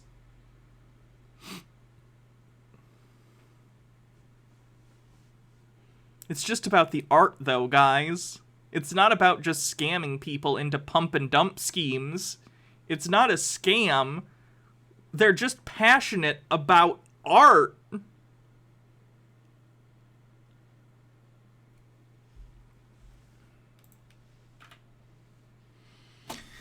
Five holders receive, if 25% are sold, 5 holders receive 1 free stick human. If 50% sold, $10,000 will be donated to the charity of the stick human holder's choice. Wow, $10,000 to charity out of the $400,000 you would get for these? How generous! 75% sold. 1 holder will receive 1 Ethereum, 5 holders will receive 1 stick person. 100% sold, 10% of stick human proceeds donated to Save the Children. Beginning development of stick human game. The game is influenced by classic Stick War legacy. So again, it's another NFT project that just says, someday we might have a game that this is tied to. So buy it, and then maybe you can use it in a game in some way that we haven't described because we haven't even made the game yet. So, who knows? H. Baird says, those people who sell oversized designer t-shirts all of a sudden seem dignified. And MH Darkbeast says, regular show predicted NFTs. Oh, no. You think it's funny to take... Alright. Love you. Screenshot. This isn't regular show. It is funny, though. I've seen that clip. Wrong link. We'll watch it anyway, because I know it's related. You think it's funny to take screenshots of people's NFTs, huh? Yes, it is hilarious. Blackwing Hecate says, worse is the games that are being ruined by having NFTs shoved into them. I didn't even know that was a thing. Property theft is a joke to you. Oh, this dude's fucking hilarious. Yeah. I'll have you know that the blockchain doesn't lie. I own it. Do you, though? Do you? Raycheology says it's tinned shit, so stream safe. It was produced by the artist in the 60s and tinned by him, and it's now at the Tate Art Gallery. Oh, that's pretty funny. Even if you save it, it's my property. You are mad that you don't own the art that I own. But if I right-click and save it, and, like, I have it, and I can look at it whenever I want, and I can put it on a t-shirt, or put it as my profile picture, then I own it, right? What do you own that I don't? A receipt on the blockchain? That's fine, you can have it. I'm still gonna right-click that shit. I don't even want it. I think it's ugly. I just hate you. Delete that screenshot. You think it's fun? So funny. Dynamite Jellyfish says someone posts a shitty picture of Gollum. People into NFTs. I'll take your entire stock. Longween Club was promised to make vinyl toys, but they removed that from the roadmap on Discord. So they were going to make vinyl toys of these things. That's actually a good point. You know what the NFTs often remind me of? Those pop figures. NFTs remind me of those pop figures in that they're all the same exact shape, and they just change, like, accessories and stuff, and it's the same, like, tacky design. Funko Pops, yeah. And by the way, if you like Funko Pops, that's fine. I got nothing against it. I just don't like them. And I own some somewhere. In a box, probably, because I haven't put them out since I was, you know, early 20s. But, like, whatever. I happen to think they're tacky, and these remind me of those. Blackwing Hecate says, I wish JonTron wasn't awful. Me too. He's funny. It's too bad he's a chud. Pro Camel Riders think this GIF is something that should make you excited and not the biggest own goal in recent history. Also, they might make a comic book if people give them $2.4 million. Senzu Seeds is selling seeds you can plant in a video game that doesn't exist, but might if they can get a smidge over $1 million US. Oh good, it's a game that looks like a mix of graphics from the Atari 2600 and also the NES somehow? Do you see that? What the fuck is that? Mike Max a link. Wait, there's lots of other characters if you don't like the Pixie Sorcerer. No, there aren't. They're all just the same with different costumes.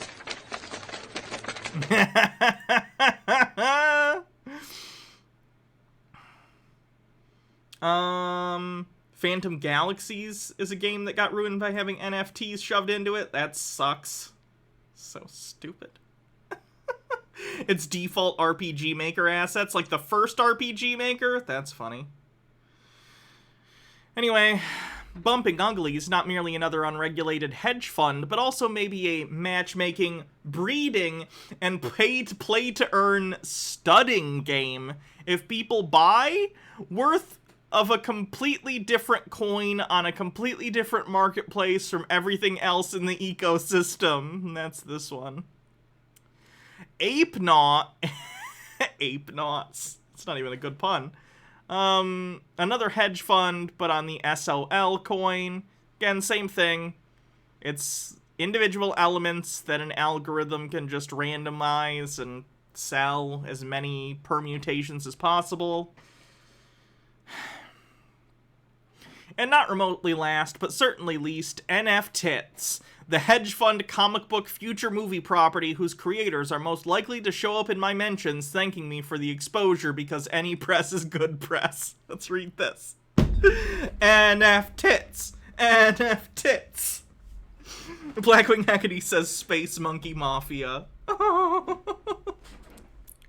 We have planned... I gotta get into a crypto, bro.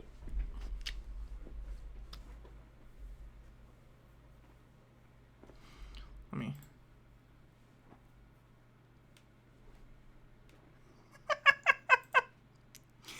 We have planned the creation of a series of comics dedicated to the Pixel Girl, whose story begins in a dystopian world of the future, in which high technological development, such as information technology and cybernetics, is combined with comprehensive, excessive, unrestricted, and unregulated state control over society.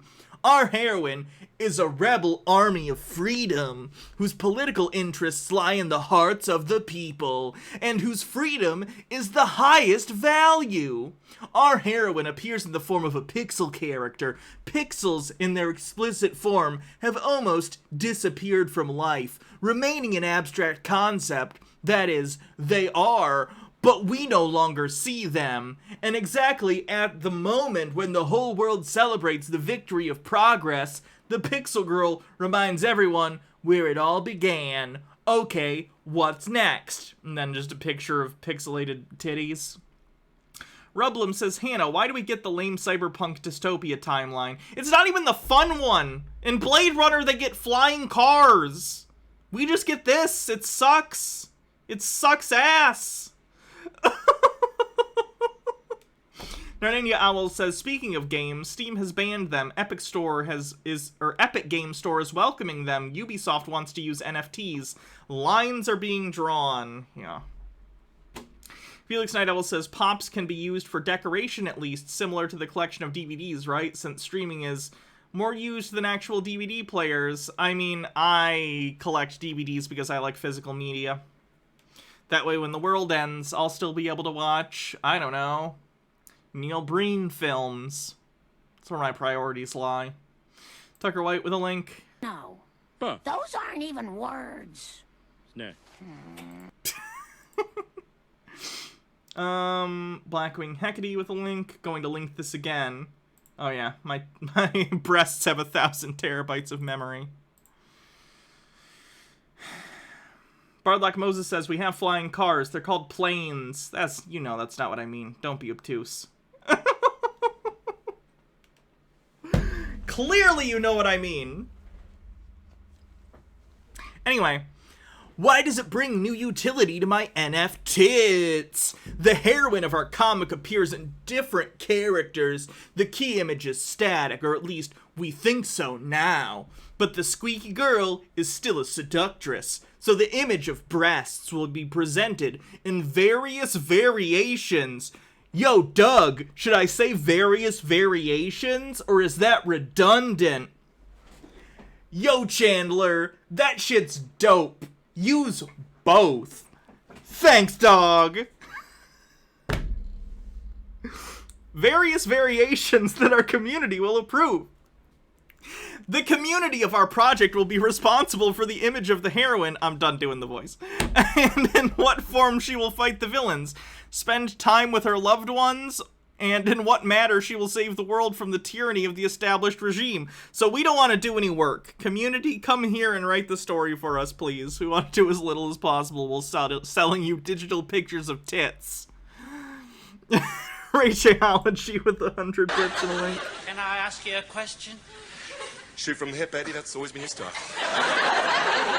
What's your question? Well, I guess it's kind of out of left field. But my question is this. Yeah. Why are we talking such complete and utter bollocks? Community will vote for the NFT that deserves to be placed in our comics. The holders of NFTs will get I can't take it seriously. NFTs. Oh my. Will get revenue from every subscription paid for the comics release. The more publications are produced, the more revenue the community and team receive. Let's imagine there are 5,000 NFTs holders. There are 30 million market. There is a 30 million market of comic lovers in the US. Not necessarily to take the US, but it's a bullish market. On average, every comic lover spends around $20 US per comic per week. What? Not $20 per comic per week? No! A new comic book a single floppy issue does not cost $20, and they don't come out weekly. You're lucky these days if a comic is monthly and on schedule.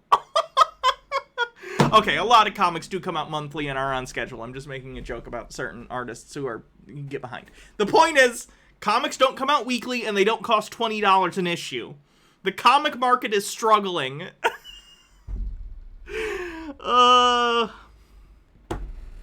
Anyway. And again, surprise, surprise, by the way, if you release an NFTs comic, it's not going to be popular. A kid's not going to go into a store and be like, oh, should I read Spider-Man or NFTs? That kid's been masturbating to hardcore DP porn since they were 12 years old. This is America, damn it. Narnandia says, at least they should go all the way and just call the game Nice Fucking Tits. Blackwing Hecate with a link says, these guys need to ask themselves this question. You've bought about $20 worth of comics weekly when I bought them? Yeah, but he said per comic. Per comic per week. Like, I could see spending $20 total in a week to buy a bunch of issues of a comic, but that is not what they said. They said $20 per comic per week. If they just said per week, it would have been fine. Tube Man says $20 for comics is the annual, or at least a Tanko ban. I don't know what that means. Hands. Are we the baddies? Are we the baddies? Let's imagine, we read that. And now just imagine how much revenue NFTs holders can take on the base of the revenue sharing model that we offer. Now imagine the demand, which appears in accordance with the stated facts and forecasts. So again, just a scam saying buy our pixelated tit pictures and you'll be rich. Honorable mention for tonight goes to Crypto Pump Whales, a literal pump and dump scheme that doesn't even pretend it's not, and openly admits they can't do it on the big exchanges because they'll get banned for TOS. The top sticky is the admin admitting to getting phished. Yesterday, our admin was hacked by a stealer. Our group was destroyed by a hacker attack. We had to revive all the settings and channels of our group. Be careful not to download suspicious files to your computer. H. Baird says, all the comic book fans would complain endlessly that the NFT girl was a Mary Sue. Tucker White says, wait, so this is a story about a woman who's rebelling against a tyrannical government in a dystopian future? This borders on being a ripoff of Barbed Wire. You're actually kind of right, yeah. Down to the tits, even. Yeah.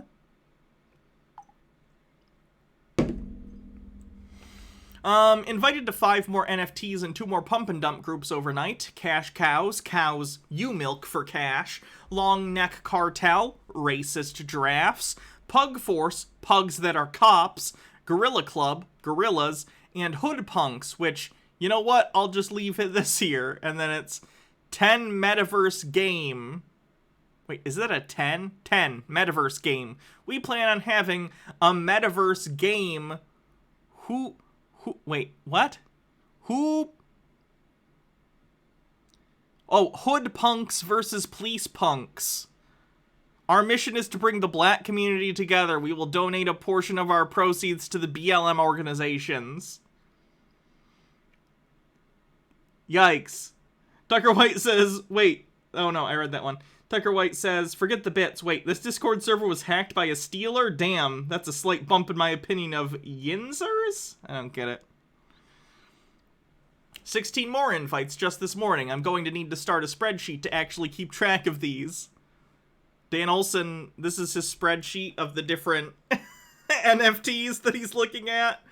Their names, the website, what they're selling, the volume of the mintings, what blockchain they're on, the cost of minting, how much the asking price is, etc. I'm sure that'll come up in his video.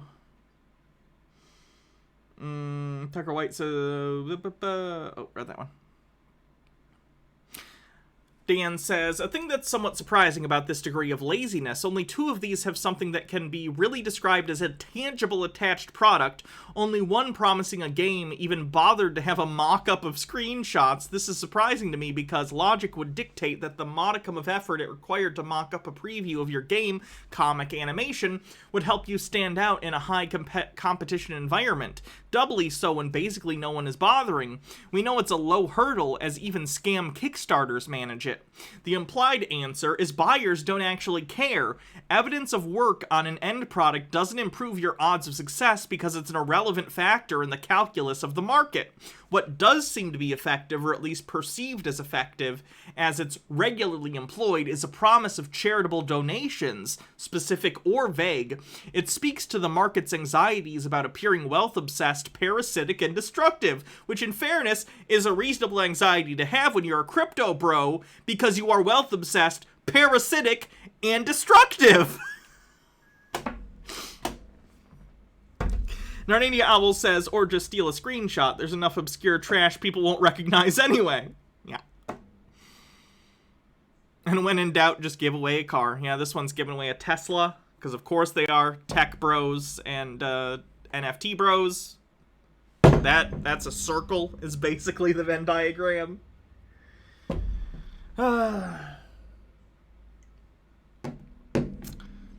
Hydrate.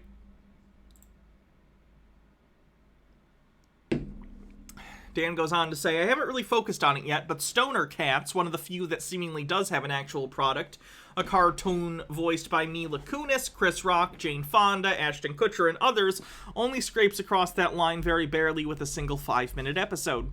The singular review I found of the episode sums it up as largely unremarkable, like something you'd find on 2013 Newgrounds from a decent animator who just isn't very funny.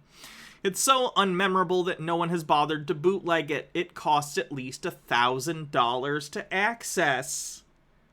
Do you guys remember when Butch Hartman released his Christian cartoon series online for like $200? And it was like, you know, a very short, like 10-minute episodes, and there were like 5 of them or something, and everyone was like, that's ridiculous. Imagine paying $1,000 to access a single 5-minute animation. That's a thing people have done in the real world. But don't worry, it's all decentralized. Minus, I guess, the servers the video is hosted on, and the server that does the authentication, and the web portal that allows you to watch the video, and, you know, the Discord chat room. But the database that holds the note saying you have permission to watch the video, that's decentralized. No one can take that away. Unless the miners who keep the database updated or get bored or move on and stop updating it, or a new version comes out and breaks it. Rublum with 250 bits says, so it's a circle full of jerks talking wank. You get the joke. Sorry, I got a message. Let me check real quick. I gotta see if it's Baha.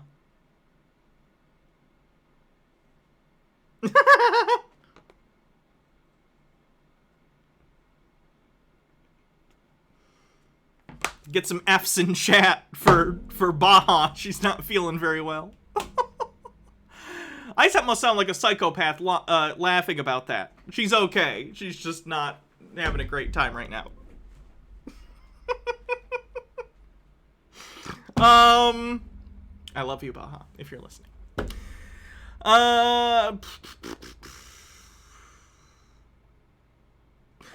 He goes on to say, I just remembered I haven't highlighted Betting Kongs, which is currently in the running for most likely to actually go to jail because they love gambling so much they want their own casino. They have no experience running a casino. It's an Always Sunny plot to the detail.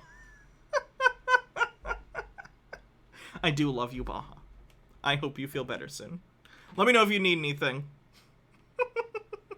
Betting Kong says, Betting Kongs is not your ordinary NFT project. We aim to create passive income for our NFT owners by co-owning a casino with a profit split.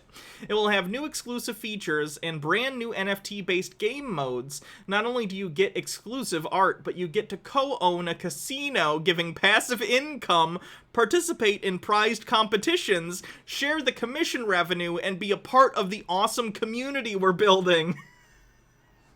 Ooh, this is one of the scammier ones I've seen. I don't remember reading this one.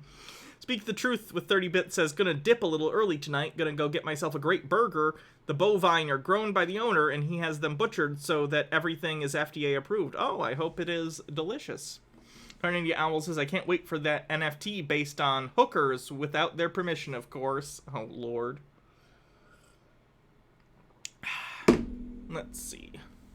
A few words. Welcome to the white paper, fellow gamblers. Here you will find a lot of information. We can't fit it all in a white paper, so make sure you join the Discord about the project and our vision of what. For those who don't know what a white paper is in this context, it basically means here's a short explanation as to what our project is, what our goals are, how you might benefit, why we're doing this. It's sort of like a cover letter or like a mission statement, stuff like that. Tucker White says, Christ, I've Kickstarter campaigns that were more genuine than these fucks. First, let's chat about the team behind this NFT. We come from various backgrounds, but one thing in common is the interest in gambling, the rush it gives, and the great entertainment it can be. Before this, we have experience within several relevant fields, and half of us are online entrepreneurs ourselves. I'm something of an online entrepreneur myself. Some of the fields we've... Guys, I don't know if NFT bros have heard of this yet, but like people like me, I make money on the internet and I don't even have to sell fake ape pictures. I just come here and entertain people and then they give me money to keep the show going. It turns out if you actually provide a good or service to people that has value, they'll pay you for it. Just a tip for any crypto bros. Anyway, some of the fields we've come from include casino affiliate systems, affiliate marketing, rewards programs, sites, social media management and marketing, community management, operations of online platforms, and perhaps most importantly, customer support. Why are we doing this? To put it short, we love gambling and noticed how a lot of the operators out there are owned by large corporations who have no care for the community or service they provide. No one who opens a casino in any context cares about their customers.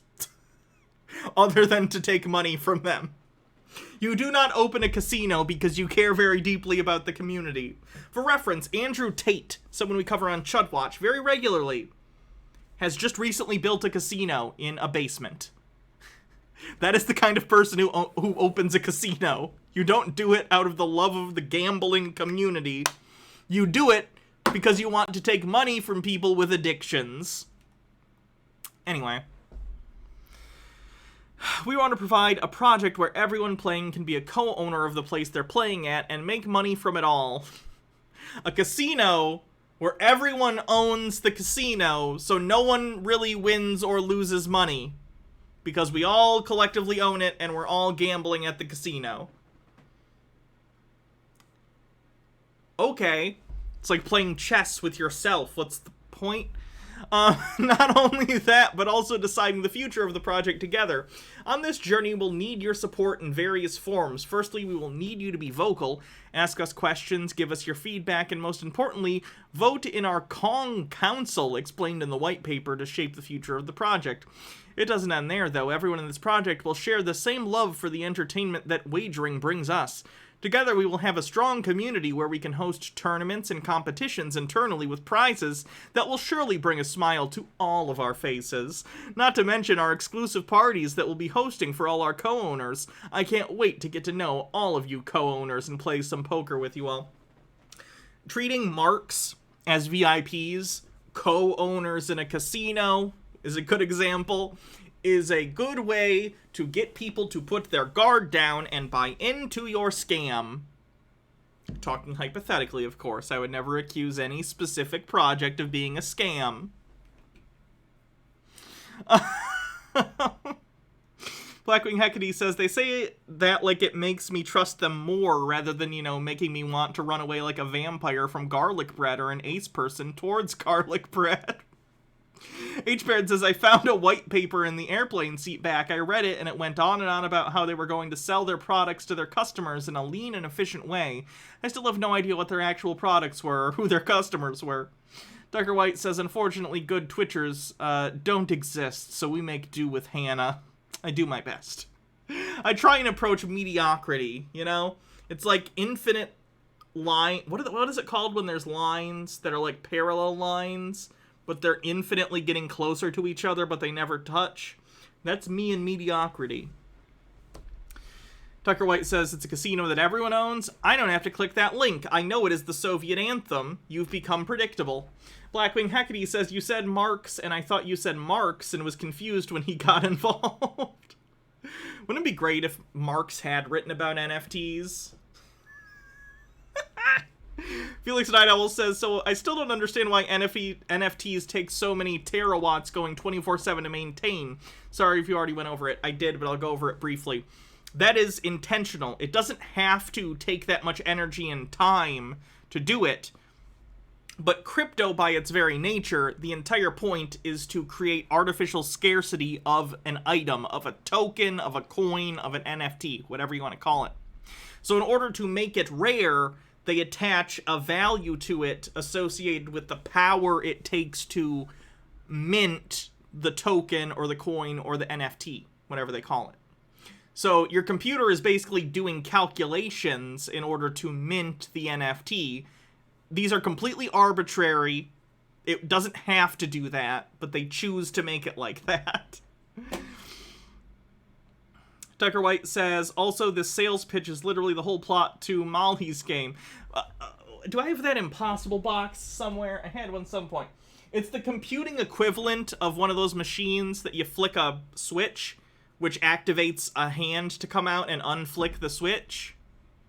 It's a machine that exists just to do calculations for the sake of doing calculations. It's vacuous energy use that benefits no one. Anyway, continuing. Like, gosh, it really is curious that only a handful of large companies globally are able to navigate the labyrinthian rules involved in gambling across international borders. I'm sure that's purely because they just haven't put enough gumption into it. I showed this pitch to a friend who did work on the back end of an online casino, especially interfacing with compliance, and she just went silent for a bit before they would literally face fewer consequences if they just stole the money instead. NFT World is selling a string of numbers compatible with Minecraft's world generator and not Minecraft seeds. Oh god, they're selling Minecraft seeds.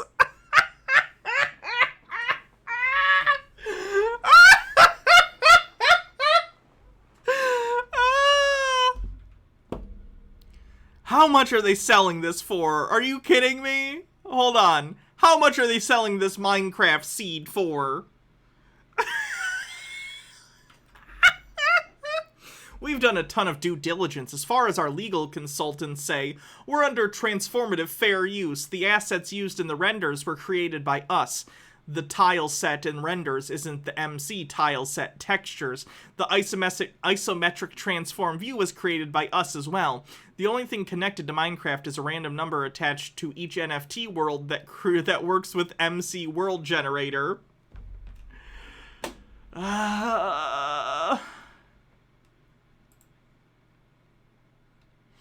The thread from Corey, Doctoro is a psychologically relevant in the way the devs frame their work as just so happening to produce results compatible with and identical to Minecraft's world gen rules. Our vision. We set out to build NFT worlds as an experiment to bring the idea of ownership back to virtual land or worlds to the Ethereum blockchain as a platform. There's a two-sided audience to what we're doing, and compounding value we predict will be built over time by the community.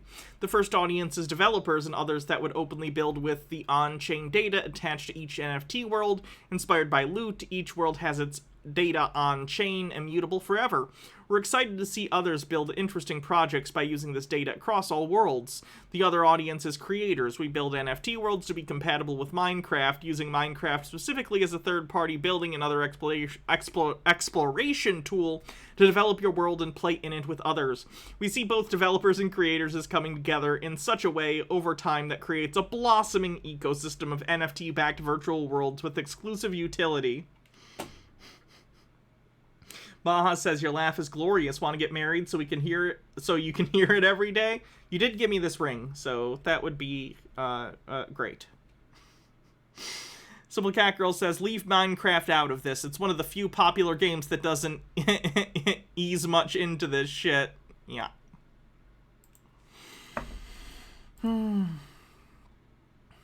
Fashionista chickens. That's the best NFT I've seen so far.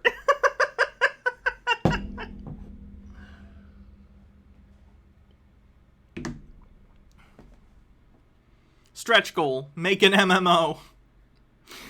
Stretch goal, game development. We'll make an MMORPG based on the next chapters. All phases will be useful. Holders of the Party Ape collection will have a massive advantage in terms of resources due to seniority. They'll be able to use and trade their assets on a marketplace with cryptocurrencies. Imagine, as a stretch goal, saying, oh, you know, if we sell enough, we'll just, you know, we'll build an MMORPG. A market that has been shown to be incredibly difficult to break into and even harder to maintain an audience for. Basically, the only ones I even know about that still exist are the Final Fantasy one that Sarah plays and fucks people in. And I only know about that because I find it interesting that, like, communities form there. And she does cool dance stuff on there. World of Warcraft, because that was, of course, the popular one back in the day. I don't think it's quite as popular now, but I'm sure people still play it. And EVE Online, and I only know that one because every couple years there's an article about some big battle that happened in EVE Online. Those are the 3 MMOs I know that have ever existed. But they're gonna stretch goal an MMO that's incredibly successful and it's pay to win. Blackwing Hecate says, because we're talking about pizza earlier, I'm gonna get Papa John's. Enjoy. Tucker White says, so NFTs are generated by algorithms and the best we can do is shitty JPEGs? Yeah. Do I look like I know what a JPEG is? Oh, Star Trek Online. I actually have a Star Trek Online account. That's how little I care about MMOs. I literally have a Star Trek Online account and have played and own multiple ships, and I forgot that MMO existed. I haven't played it in a while. Blackwing Hecate says, that reminds me, I should move to whatever Final Fantasy 14 equivalent of Moonguard is. I like the Star Trek Online game, but it's gotten so... I mean, a lot of MMOs have gotten like this, from what I understand, so it's not unusual, but lots of pay to win. You gotta pay a bunch of money to get, like, really good ships, and I don't care to do that. Narnindy Owl says, even the big companies can't make MMOs worth a damn these days. Fallout 76, New World, arguably Star Citizen. Blackwing Hecate says, City of Heroes was great, and I'm glad it's back. Oh, is it back? I didn't know that. DC Online is a thing. I have an account for that as well, I guess. The thing about MMOs is every time I've tried to play one, I play for like a week, and then I get bored. Star Trek Online I'll pick up every once in a while because I enjoy the ship battles in Star Trek Online, like, a lot. The ground combat sucks, but I enjoy the ship combat. But, like, I've tried to play DC Online, and while I like the concept of creating your own superhero and doing missions and stuff, MMOs just feel like all the missions are generic. Go here, fight generic enemy number 7 in infinite waves, and you watch everyone else do the same in the same area. It just feels like mandatory fun. Does that make sense? It feels like a job, or it feels like a game that isn't a game as much as it's a Skinner box. And I know plenty of games are Skinner boxes. Heck, I play games that are very Skinner boxy. But MMOs fall into a weird middle place where it's like not quite a full game that I would enjoy, like a Skyrim, right? But it's also not quite vacuous as like a cookie clicker game where I'm just tapping a button over and over. It falls into a weird place where it's like, it either feels like too much effort for something that I don't care much about, or the combat is too bare bones and boring and not fun to be a real game. Does that make sense? H. Baird says Star Trek Online is how I tested out names before I transitioned. Same! That's how Baja figured out my name. Dr. White says, Sellout Hannah. Speaking of MMOs, today the stream is sponsored by World of Warships. Blackwing Hecate with a link says, welcome home, heroes. Oh, yeah. Okay, that's cool. Did someone else buy it, and they just bought the assets and are re-putting it up, or did the company change their mind? Narnia Owl says, a lot of them are something we call theme park MMOs, otherwise it's more a social experience. Yeah, I don't do social. So. Simple Cat Girl says, actually, I'm a major fan of Destiny and Destiny 2 games. It's like, I like the combat, the aesthetics, and overall feel. Yeah, sure. Simple Cat Girl says, actually, I'm a major fan of Destiny. I just read that one, sorry. I tried to play Destiny when it came out. I didn't like it. Anyway, continuing. Oh, look at this ugly monkey. It's like an amethyst monkey. That's ugly.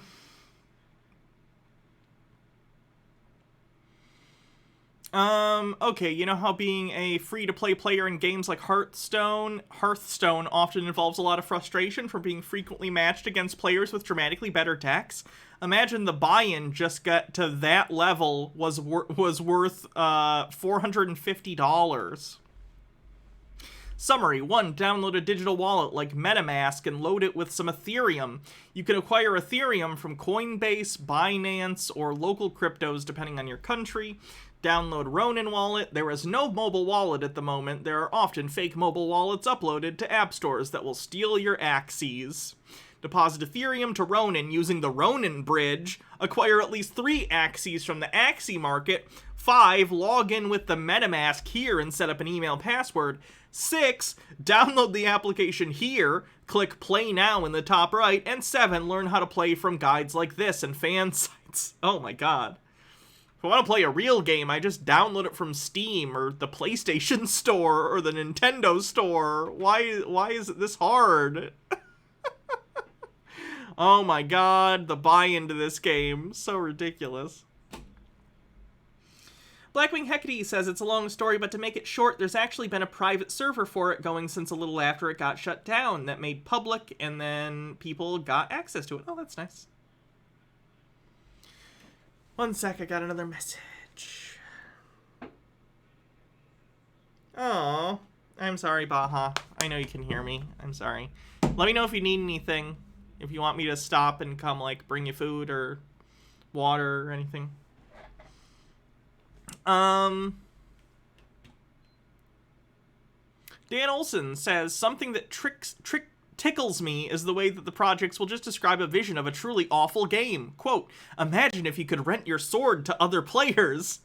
Quote, imagine if holding a Gen 1 Mon made you 5 times as powerful. Imagine if you could sell your rare drops for money. An extremely relevant case study is Diablo 3's Real Money Auction House. If powerful items can be freely traded amongst the entire player base, then drop odds need to be balanced around the entire player base, which means your average play session is deeply unsatisfying. 1 out of 10 stuff becomes 1 out of 1,000. Truly rare items that in a compartmentalized environment would be 1 in 10,000 odds need to be 1 in a billion. You know someone who got something good once, but that's about it. Imagine if you could rent another player your good sword. Okay, now imagine a game where you need to rent your sword.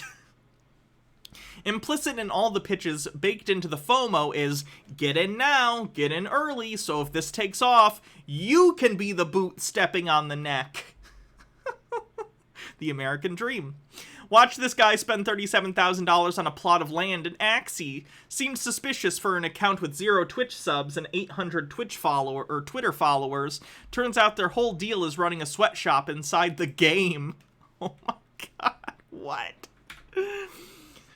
Whale Scholar application. Hello, future scholars. Whale Scholars Management is continuously looking to hire highly motivated candidates to join our team. Our team consists of scholars, managers, and admins all over the world, all working together to partake in financial freedom offered by Axie Infinity.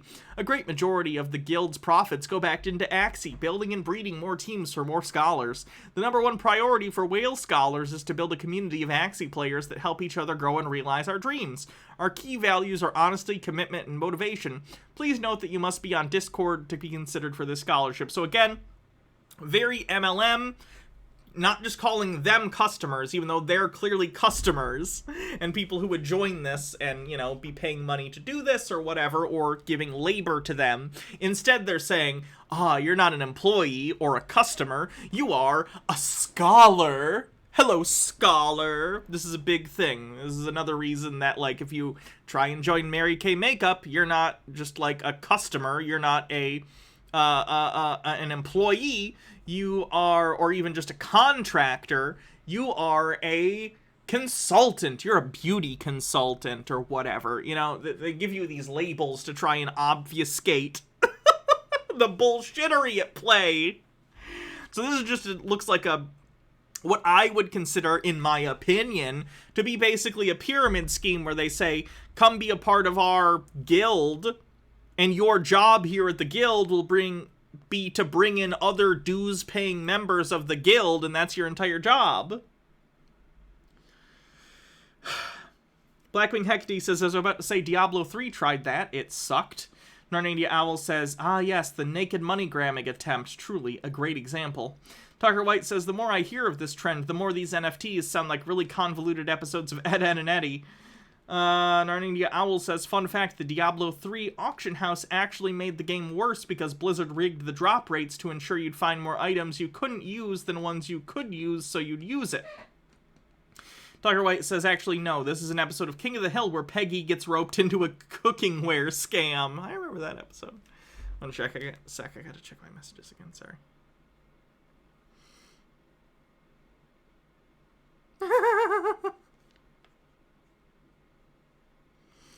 Baja just let me know about the guy who was trying to get me into a crypto scam in the response to my tweet about doing this stream.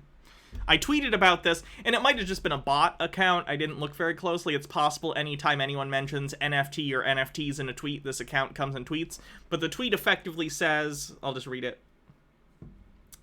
Says, work from home today. Anybody can do this. Weekly, you can earn up to $6,500 to $12,300 a week without disturbing your daily work. No risk at all. Feel free to text me privately for company link or for more information.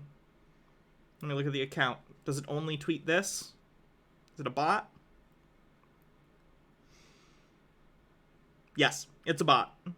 So anytime you mention NFTs, this account is going to tweet at you to get into whoever owns this account's scam NFT thing. Literally, all I did was tweet the word NFTs because I was doing this stream, and I tweeted, like, come learn about NFTs. And someone has a bot account to respond to that thread trying to pull people into the NFT scam. Do you see how pervasive this issue is? Dan says, Axie is probably the most respectable enterprise in the whole endeavor in the sense that they have a working game that exists, and I pretty much instantly stumbled into a sub-scam just by checking Twitch to see what the $450 game was like. Not that, you know, Axie isn't also built on fraud, and then it shows the white paper. Transitioning from growth dependency using network strength. In the beginning, the Axie economy will be dependent on growth and new entrants. New players require Axes to get started. Axes price and breeding profitability will be determined by the demand for these prospective Axie players. This is much like any startup, growth is necessary in the early days. However, as the size and strength of the Axie network grows, there will increasingly be new sources of external capital in the ecosystem, such as advertising fees and sponsorships. Many projects are already eager to distribute rewards and tokens in the Axie economy. So far, Maker, DAO, AAVE, and Kyber Network have done experimental token drops to Axie players. Axie is already the largest community of people who understand how to use blockchain technology in the world. There's an immense value in advertising to a community like this. Nonprofit organizations will be a major source of Axie demand, and to pour capital from donors into Lunacia with no expectation of return, only the will to do good. Government donations and grants. Axie is well poised to become a laboratory for universal basic income experiments. So they are outright saying in their white paper, which is the introduction to what their project is, we are not profitable and have no way to be profitable unless advertisers decide to advertise directly to our players in the game, which is obnoxious, and if we get government subsidies for our NFT video game.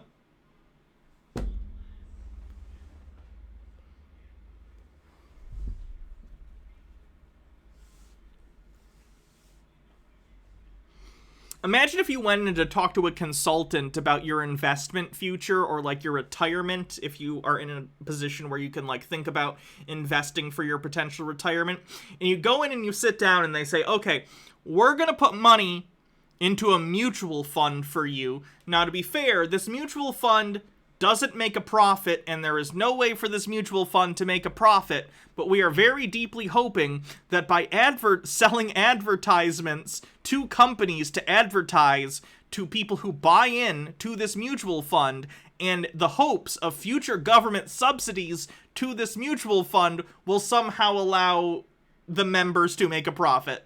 That is effectively what this NFT game is saying. We will only be profitable if the government looks at our NFT video game and decides to subsidize it.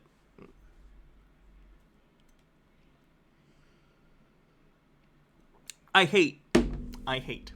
Tucker White says, so wait, you don't want to earn $6,500 to $12,300 a week from home without disturbing your daily work? No, I don't.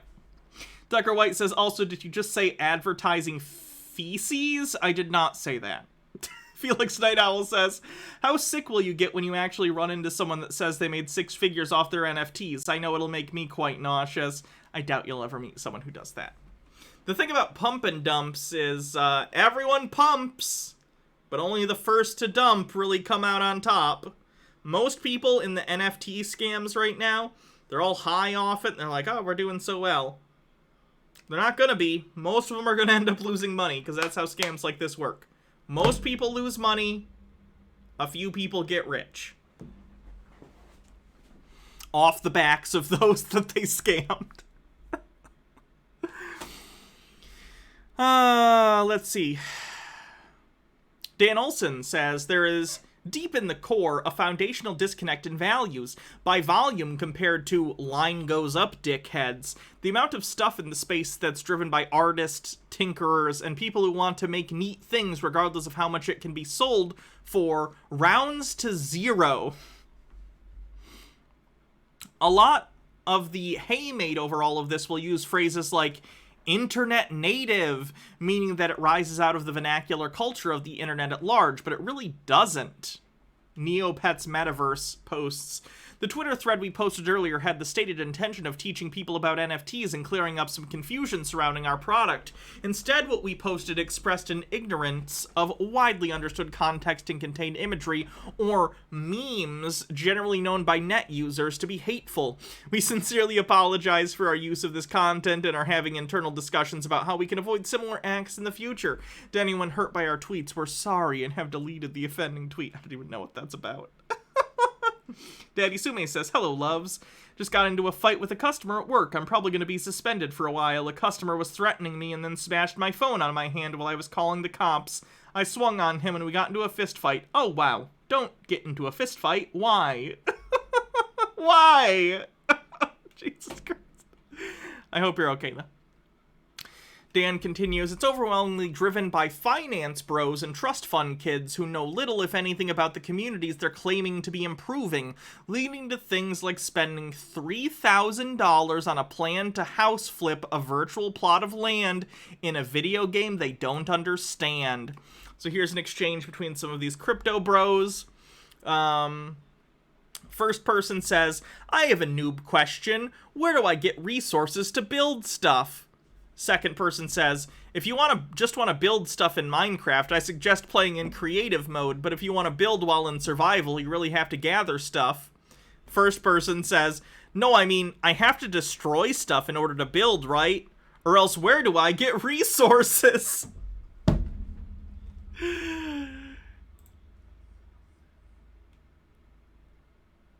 I don't understand how someone doesn't understand what Minecraft is in 2021. And that's even fine. I don't expect everyone to understand everything about popular video games, but like, if you're gonna spend thousands of dollars on a video game that's available for much less than that, shouldn't you know about the fucking game at a base level? Daddy Sume says, it's okay, I'm just pissed off. I'll try and fix it. I hope I can amuse you and take some of the edge off. Duggar White says, oh god, that mob picture is perfect. Mobsta Hannah. Hey, Murray, it's Hannah. Hurry ya. I'm down at the corner deli getting a pastrami on rye. I just tricked some dumb idiot into buying an NFT. My computer shat out. Want to join me for a weekend in Atlantic City? Blackwing Academy says, as a trust fund kid, these people can fuck right off. Man, I wish I was a trust fund kid.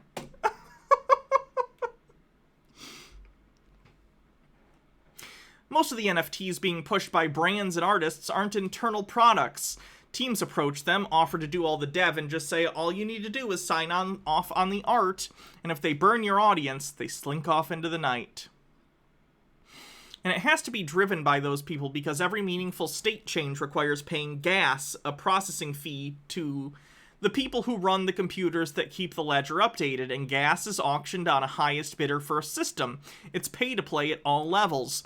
Since there's no cap on gas, the average price of just donating a transaction fluctuates between $15 and $300, and the snap price can be thousands. Nernidia Owl says, I'm pretty sure Minecraft has a tutorial mode, or is this weird document called a manual? Blackwing Hecate says, honestly, I'd rather be capable of making a living on my own, but shrugs. I already make a living on my own. I'd rather have it handed to me. For the record, I'm being sarcastic. I'm not a piece of shit. What else we got? I've spent days pondering, well, what if you took the interesting technology and discarded the obsession with exclusivity? And gas is the reason why I ultimately discard it. Every neat idea cooked up in NFTs, which are scant few, can be replicated faster, cheaper, and fairer. The immutable blockchain, all hail code. Can't wait to dump all my critical documents and records into this ecosystem. Let's take a look what it says. At everyone, if the listing seems too good to be true, it is. Please hold off on buying anything cheap that has unusually rare stats. We're working on a fix, the recent exploit. We have a solution for the exploit. It's not a hard fix. We'll just take a few hours. We actually had a backup plan for if something like this happens. We'll be rerouting everything through a validation server, which will stop anything like this in its tracks. Thanks for your patience, and thank you so much for our members who discovered this. We got you. So, someone fucked up stuff on their blockchain. Even though that's not supposed to be something that you're able to do. Blackwing Hecate says, I got dealt a good hand and tried to share my luck with others. Speaking of more bits, I appreciate it. To explain what happened here, NFT Worlds released one part of their application allowing you to explore your purchased Minecraft world, and it provided a backdoor for someone to replace their worlds with rarer worlds and trick people into buying them. LMAO. The problem the problem is it wasn't even more on the chain. Jesus Christ, you loser, it's software, not magic. Whatever tweet he was responding to got deleted, I assume out of embarrassment. Crypto nerds have been itching for the opportunity to put things like real estate deeds and medical records onto the blockchain for a decade now, insisting that the best place to store these is an open-air database. The entire exercise is fundamentally sociopathic. Apologists wouldn't shut up about reading The Infinite Machine, so I grabbed a copy off a decentralized P2P network like a good Web3 netizen, and while it's written like, hagiography, it functions as a list of crypto's many philosophical failures. We need to solve transaction fees. Crypto is comical transaction fees. We need to support the unbanked of the world. The UX is miserable and hostile to non-programmers. User experience. We'll replace Argentina's peso. Argentinians use Bitcoin only as a portal to convert pesos to US dollars.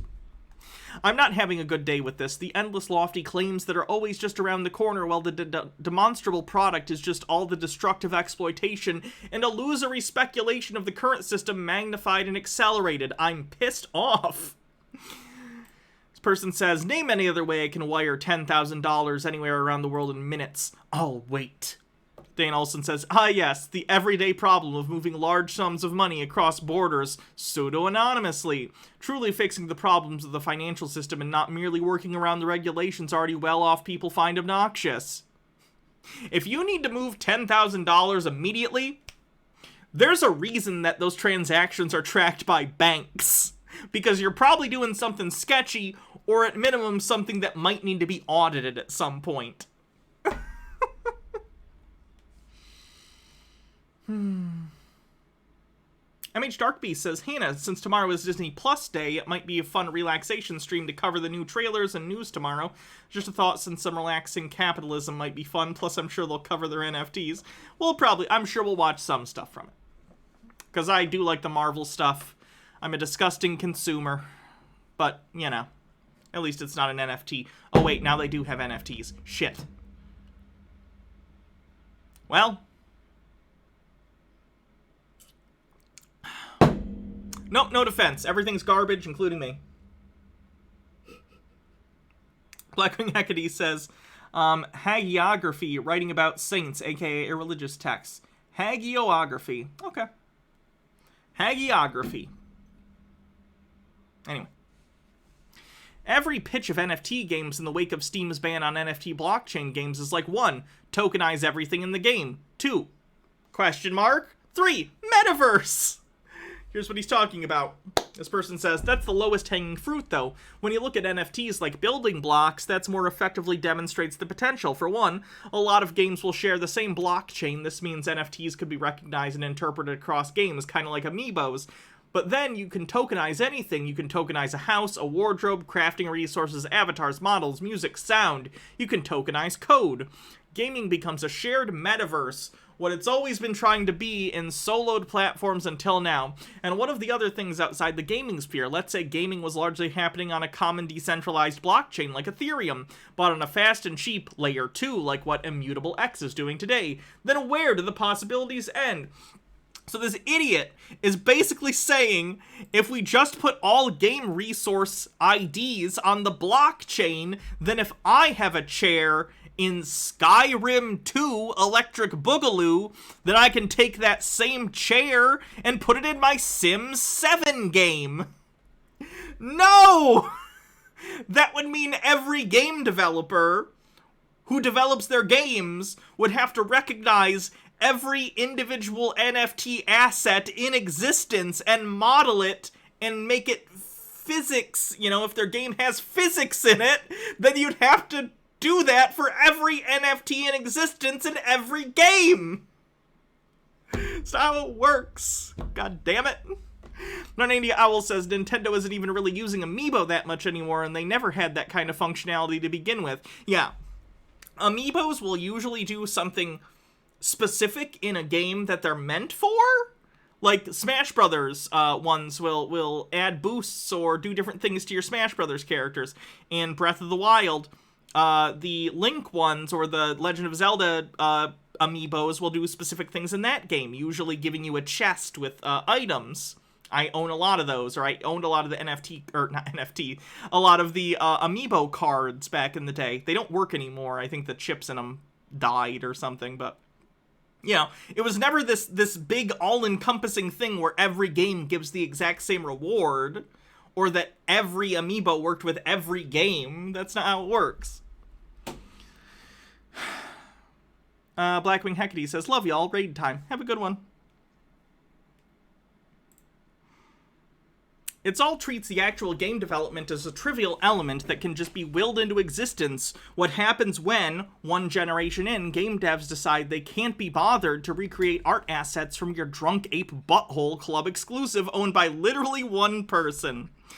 Lofty claimed that they become building blocks, but they really don't. They're not even game assets. They're the concept of a game asset. The NFT of a chair in The Sims does not magically confer a properly modeled chair with a working hitbox for Skyrim. Oh my god. I read this like a week ago, and I accidentally used the exact same metaphor he used. That must have really stuck in my head. I just used it in reverse. What happens when devs are like, we're not letting you transfer your WoW gold here because it would annihilate our game's economy. Sorry, you can't port your dick thruster sword. We expect you to progress through our progression that we designed with intent. Once you take, I want my money to make me overpowered in every game simultaneously off the table, what are you left with? A persistent player profile? A shared cash shop currency? The main thing that remains is, I want to be able to sell in-game stuff for money, and as we see with Axie Infinite, once you open that door, you'll have people setting up industrial monster farming cartels before you even have a meaningful casual player base. The Llama Pass is a great demonstration of how completely disconnected you can be from reality and still be taken seriously by the crypto community, like promising to give away 3 to 5 Tesla as a lower stretch goal than publishing the rarity distribution that they built.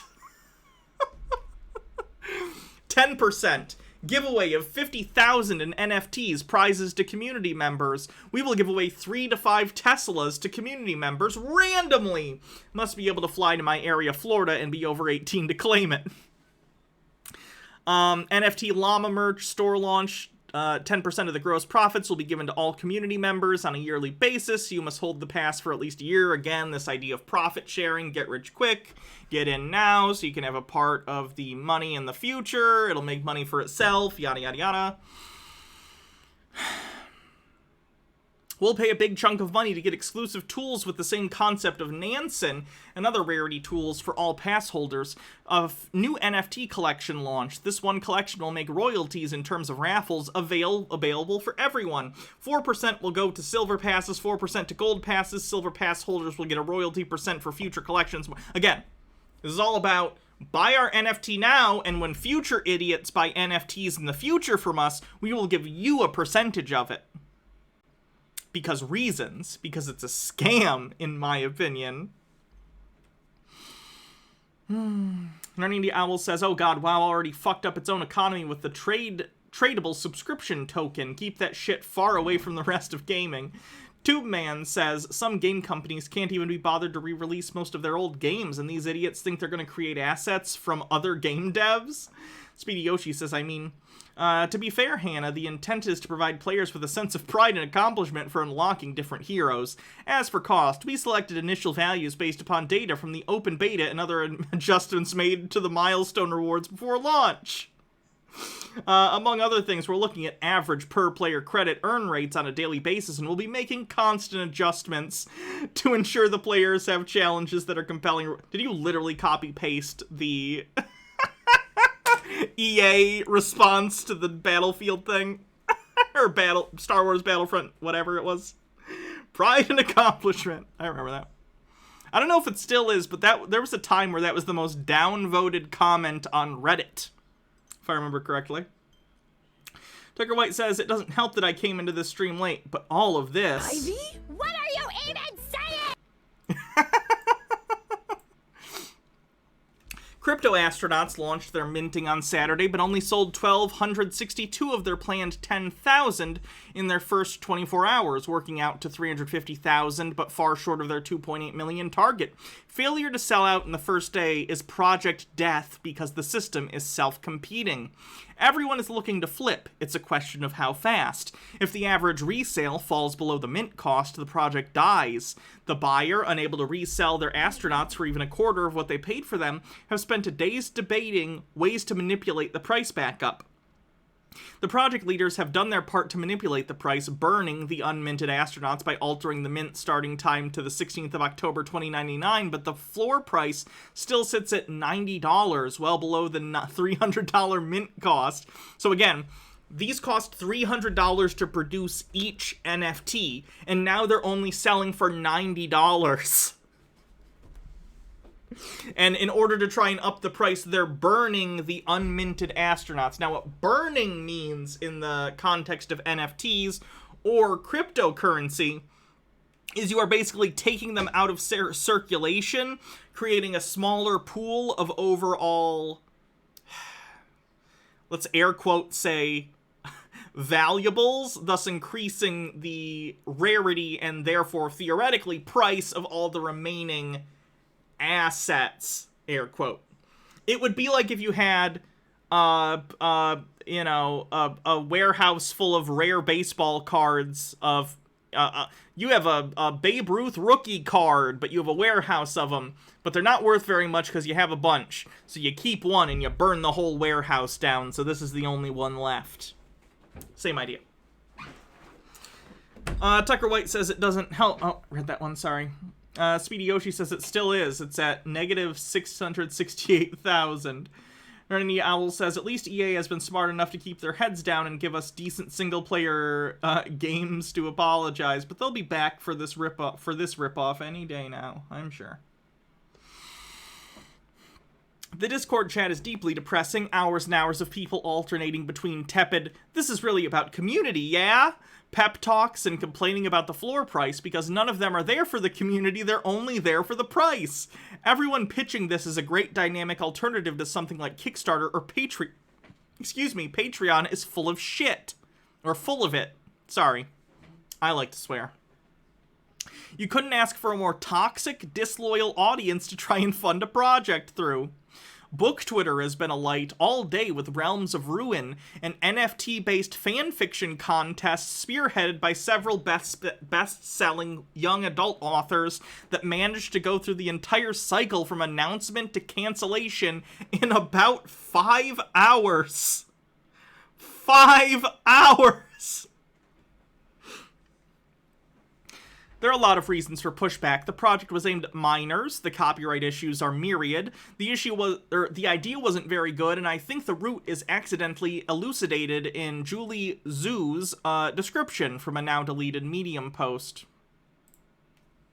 It started with loot, which sparked a question. What will the community create on top of a random bag of objects? And the question spun and spun and spun in my mind as I camped out beneath the stars later that weekend.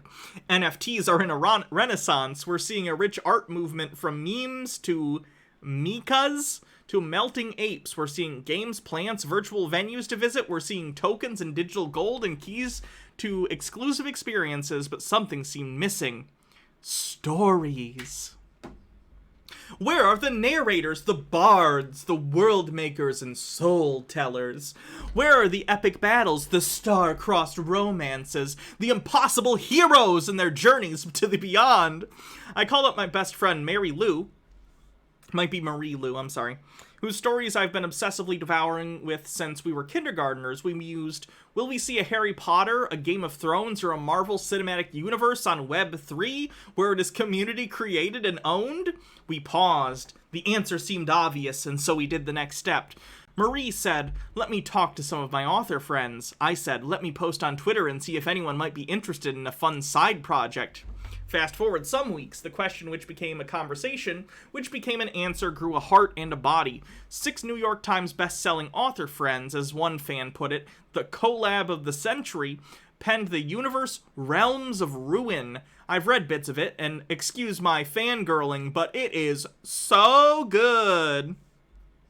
Just thinking of Homestar Runner, Teen Girl Squad. So good! A team of builders all over the globe came together to create the engine that would support a community-created universe. The rules are simple. The Realms of Ruin start with an origin story, 5 realms, 42 characters, and 12 initial stories. Anyone can write a story in this universe and mint it into an NFT they own. The authors will promote and reward the best stories. A collectible NFT character set will be sold at launch to fund the project. We're building on Solana because we want everyone to be able to participate, including many people new to crypto, and low gas fees and minimal environmental impacts really matter. Our primary goal is the creation and evolution of a rich, imaginative, and thrilling new universe of stories made by the community and owned by the community. In some ways, this reflects the way we built it also. Because if our project can be built upon by this Web3 idea of others, can an epic saga be built upon the stories of others? If strangers on the internet, brought together by the potential of crypto plus storytelling, can come together to launch a project like this, then can all of us collectively create the next great storytelling universe? The answer seems obvious, so join us in making it happen. Do I need to point out, first of all, this is a weird idea anyway. Doing collaborative storytelling is fine. You know, collaborative storytelling can be like a really cool project, but telling anyone, like, you write a fanfic for this universe and it's canon. Like, how the fuck is that gonna work? You're not gonna have any rules for this universe or consistency. But second of all, why would this need to be a crypto thing? If you and other young adult authors want to create a website where it's like a collaborative fiction effort, you can just do that. Example, the SCP community.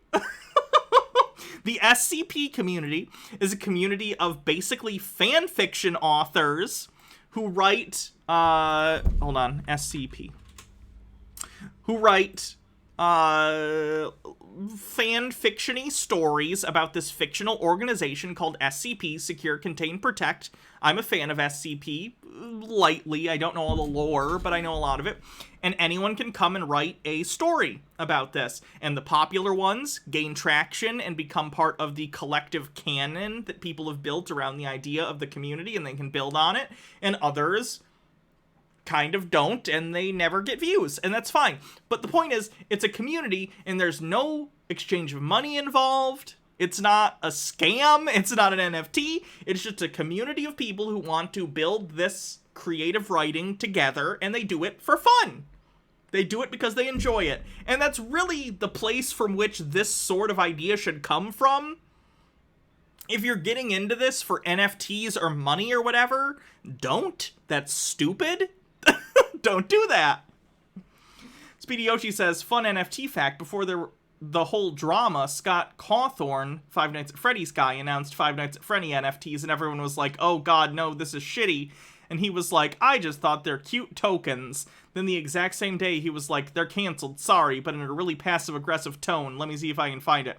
That guy's an asshole anyway. I don't care what he does. Narnia Owl says, Realms of Ruin is an apt name, at least. Speedy Yoshi says, I found 2 links. First, his comment. Second, his response. Oh, the Five Nights at Freddy's thing. Ugh.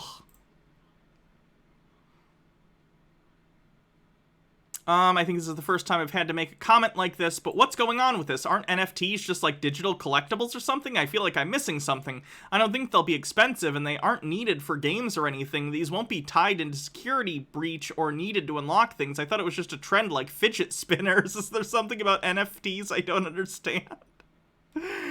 Yeah, maybe look into it before you do it, so he canceled it. That guy's an asshole, so I don't really care what he does other than hating him.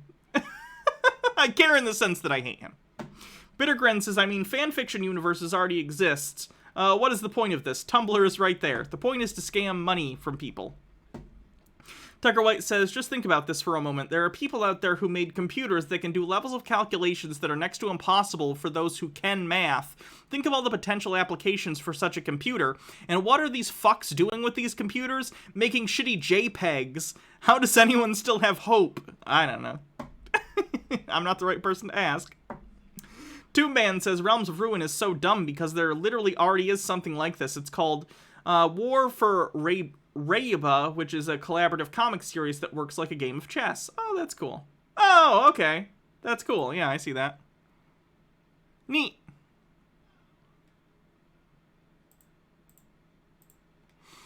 The philosophy here, a short story that is community created and owned, is philosophically incompatible with crypto, which operates intentionally and by design on a strict notion of property and possession.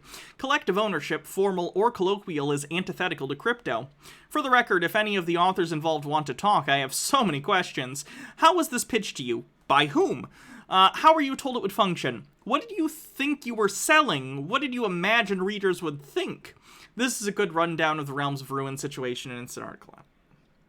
This, for example, is largely fantasy and also just wrong. There's no intrinsic chain of influence that's tracked, only a chain of ownership. Even if your story influences mine, I can just not say so.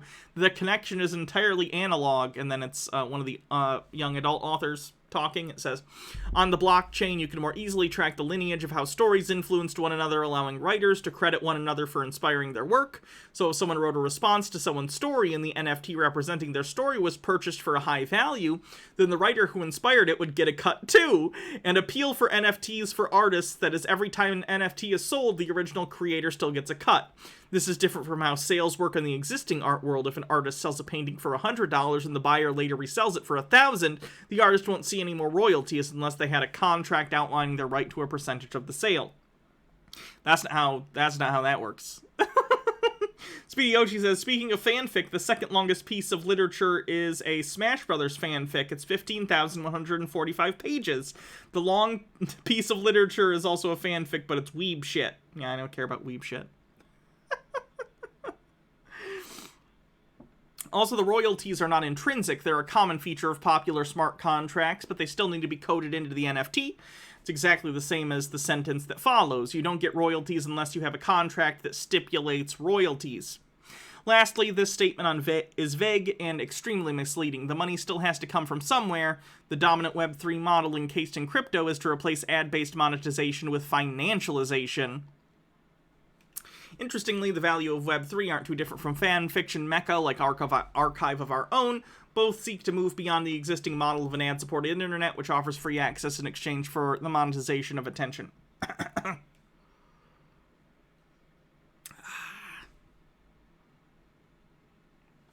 I need to get water. I'll be back in just a sec, okay?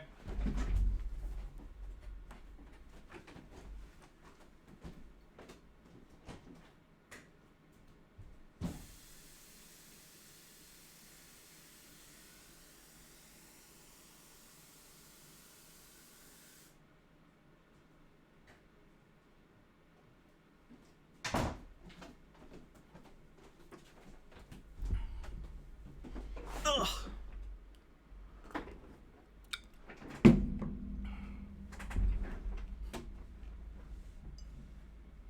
Getting into NFTs is like a good idea if you're into Findom and you're into tech bros. You'll get super Findommed by guys named... Oh, God. Why did I do this? I already picked Chandler. Let's just do that again. I'll be better for the environment than NFTs. I'll recycle my jokes by NFT bros named Chandler. Shane, Grayson, that'll work. I was avoiding Chad. Seems a little on the nose. Basically, if you're already not fond of ad-based monetization, you're really not going to like monetization based on betting on fractionalized derivatives of the artwork packaged into abstract financial instruments. I'm doing spot checks on the spreadsheets, and of 5 that I've followed up on, 1 never launched and 3 took whatever money they got and ran. 3 out of 5, huh? Okay. Dan Olson says, the anthropologically fascinating thing is that the absolute toxic positivity, just completely unhinged, we've got this team, hold'll, sweep the floor, to the moon, continues basically 3 days past the edge of it being obvious the devs are never logging on again. I must say, though, I'm shocked that the start planning the game 3 months after getting the money project wasn't above board. Scarecrow mob. Let's see what their roadmap was. Q3 2021. Forming team. Concept development. Guys, give us money and we'll develop a concept for a video game.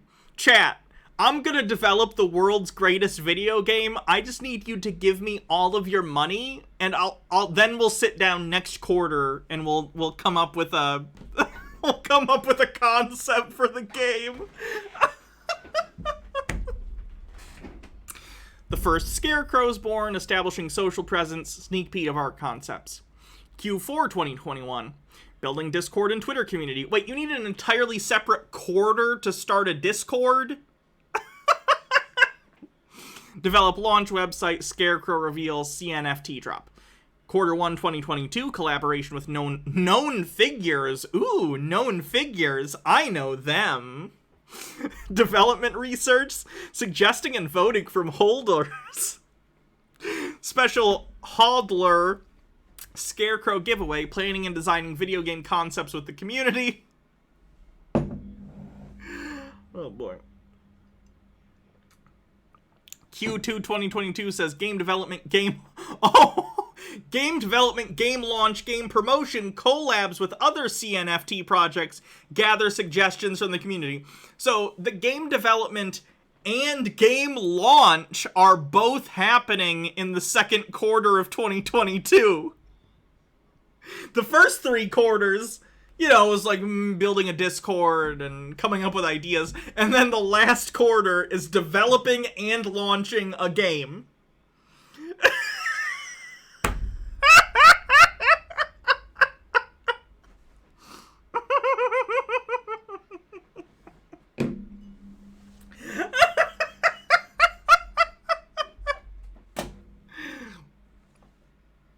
No.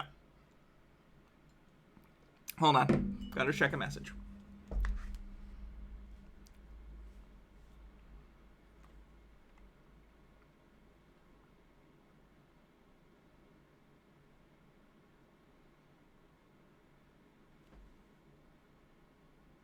Who is this? Hold on.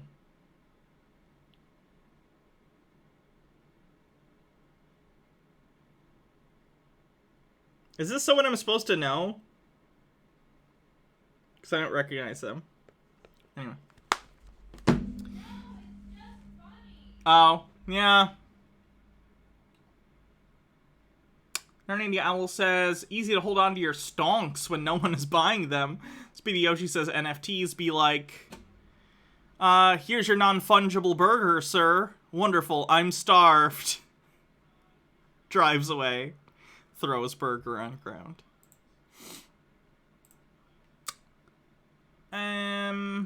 Princess Amelia with 30 bits says, give me a year and I'll come up with a concept for something unless I can't be bothered or I forget about it. Bittergrin says, as a former software tester, that timeline kills me. Nanandia Owl says, makes Earth 2, the scam I mentioned before, look legit in comparison. This is good. Calvin, Becerra, who I believe is like a known crypto bro, lost, you know, within the community. He does a lot of the what are they called? Lazy apes or something like that. Whatever the apes are called. Lost 3 expensive tokens to a hilariously analog scam, and it's rapidly turning into a landmark case study in both the flaws of the crypto ecosystem and vaporous nature of its claims. Nope, I already read those, sorry. He successfully petitioned for the largest marketplace to blacklist the tokens, ceding de facto sensatorial power to the marketplaces. The next step would be for BAYC to repeal any member benefits associated with those tokens, admitting that the privileges exist at their whim. So they're saying NFT Trader, OpenSea, the 3 large NFT markets online have done the right thing. They all banned my stolen apes from being sold on their stores. No one wants to buy a stolen car, yet alone stolen art. Attention hackers, you better start negotiating with me if you want any more Ethereum, or none. So basically this action just shows that you don't really own anything, and the markets can blacklist you for any reason at any time. And I'm not even saying in this case it doesn't make sense internally. Like, that guy had his shit stolen, even though it's stupid shit that he doesn't really own and it's all dumb. I understand, but it flies in the face of the concept that crypto bros are like, I own this and it's on the blockchain and no one can ever stop me or do anything. I mean, they did. Someone stole those. And now they can't do anything with them. They're burned. They're done.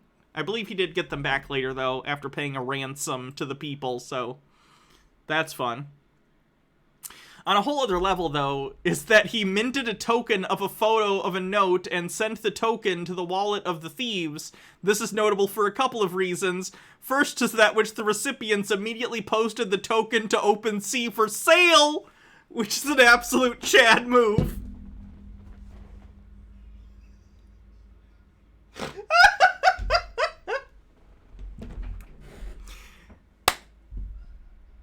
He sent them a note begging for his apes back, and they turned it into an NFT.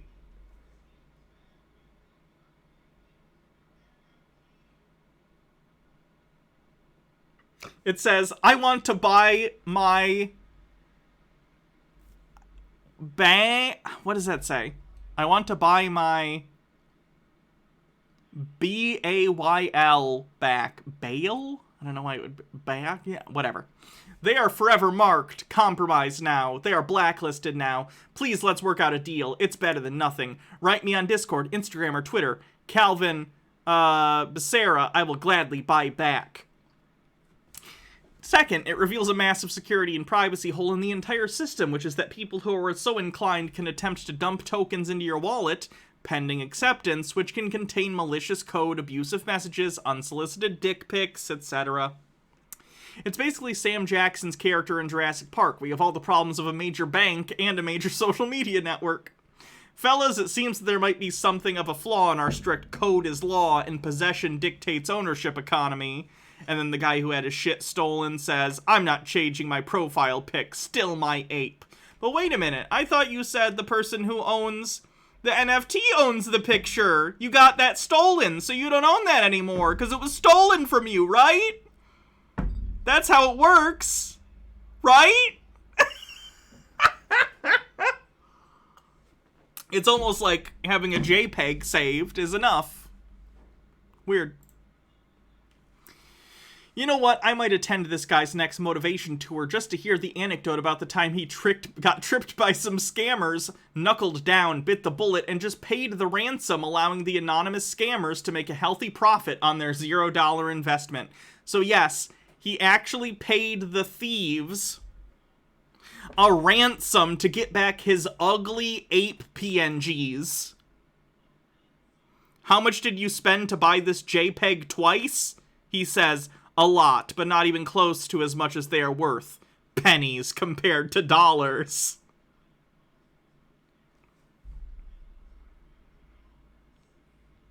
He bought more. He bought more apes. Deadman RPM says, anyone who thinks NFTs are a good idea. If I had a brain, I could while away the hours. Good. Good shit. Oh boy. Where did it go? There it is. Bear with me a hot second, but there's 3 relevant OpenSea accounts that Calvin has willingly attached himself to in the course of this. C310E7, where the apes were stolen from, FCFB7C, where the Please Give Apes Back note was sent from, and Alpha Candy, where this token sits. Oh, and wouldn't you look at that, it definitely makes it look like there was an actual 33 Ethereum 158,000 sale and not just Calvin moving 33 Ethereum from one wallet to another. Line go up.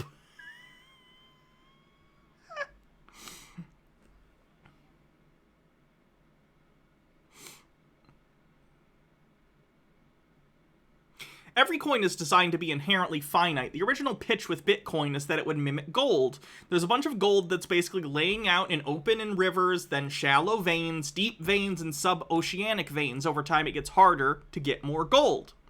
So every coin is designed to get harder and harder to get over time. But the release rate is crafted, and there's a hard cap that is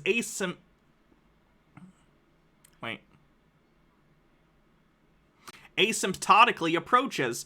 The hilariously IP-infringing Crypto Gwent has a fixed supply that trickles out over 3 years. It's like a card game, and over 3 years, they're going to trickle out all their cards. Dead Man's... I just read that one, sorry. We got off the gold standard for a reason. Which you will notice means they basically don't have a plan after that. It's a 3-year expiration date on their hilariously IP-infringing game. It honestly just screams rug pull to me, but I'm just a humble hater who can't see opportunities. What happens, and what has long been a selling point of crypto, is that as time goes on, the theoretical purchasing power of a single coin goes up, and up, and up, and up. This is the whole, if you bought 1 Bitcoin when mining was cheap, it's worth so much more line. This is also part of the environmental cost. Proof of work is leveraged against the electricity required to solve the increasingly complex equations that enforce the asymptotic mining schedule.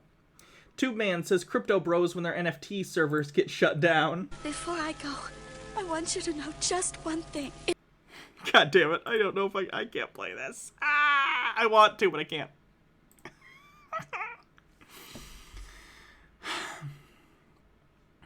Proof of stake is fundamentally the same, just fewer people need to validate every transaction, kicking the energy cost further down the road.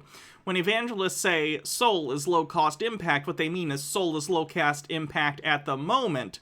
The result by design is strictly deflationary, which has 2 hallmarks. Currency will always be harder to get tomorrow than today, and the price of goods and labor will inevitably be cheaper.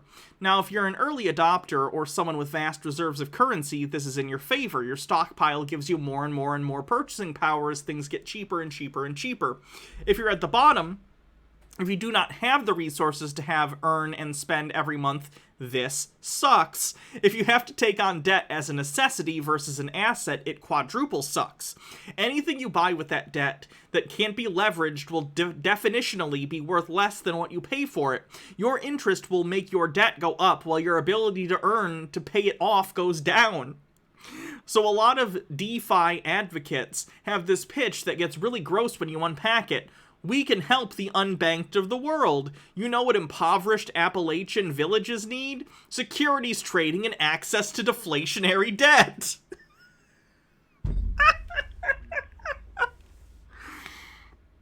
If you're curious about the future of play-to-earn gaming, the Discord for Farmers World, a sub-Farmville level tier game and reportedly the most popular P2E game at the moment, pay to earn, players are discussing which crops they can grow and still sleep without penalty.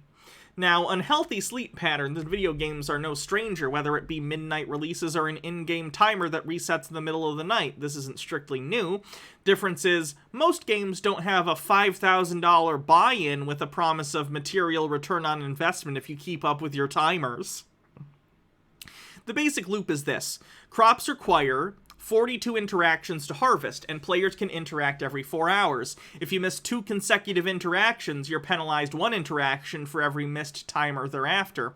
42 interactions on a 4-hour timer, 7 straight days of clicking every 4 hours, day or night. If you go absent up to 11 hours at once, then you're merely extended that to 7 days plus 11 hours. At 12 hours, you're docked a point and effectively lose 4 hours in addition to the real time. Excuse me. The idea is that because of the promise of profit, people buy in for steep prices but rarely cash out. All their earnings, paid in scrip, are redirected into buying more in-game plots, cows, crops, and the owners get to skim on every transaction. This makes it easy to create the illusion of value in return. It took months and months, but you've gotten from $5,000 cow to 4 $5,000 cows.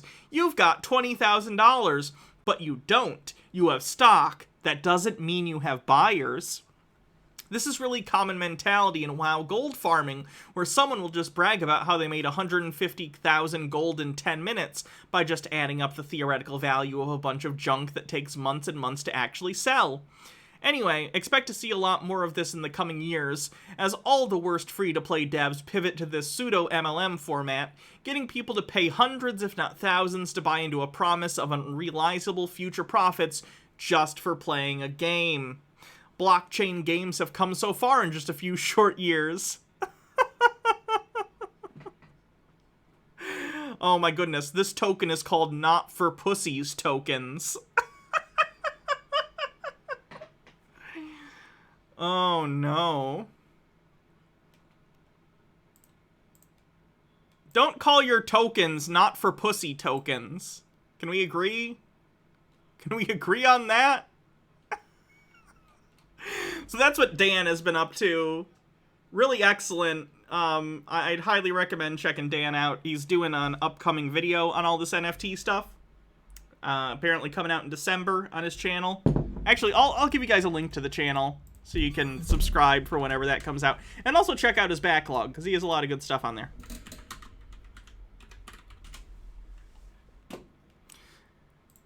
Yeah, his channel is Folding Ideas. Highly recommend it. If you're aware of me, you're probably aware of Dan, but, you know, check him out if you haven't.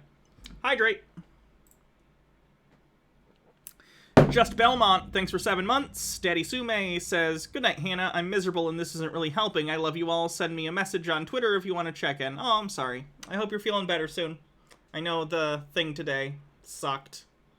Maybe sleep will help. Have a good night.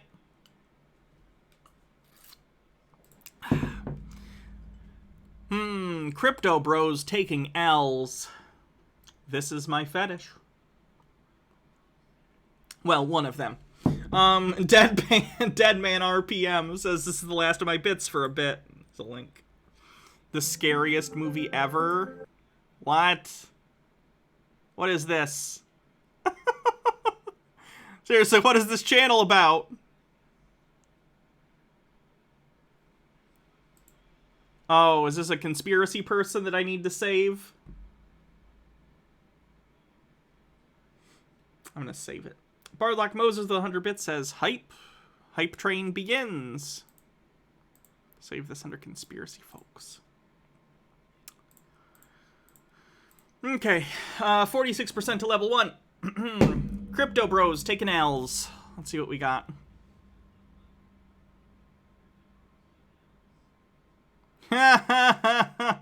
Astral Apes. Please help us. Please report. OpenSea.io assets. Search. All Astral Apes NFTs sold through OpenSea or Discord links are fake. We have not started selling our NFT yet. Please wait for the official release on Twitter. Thank you.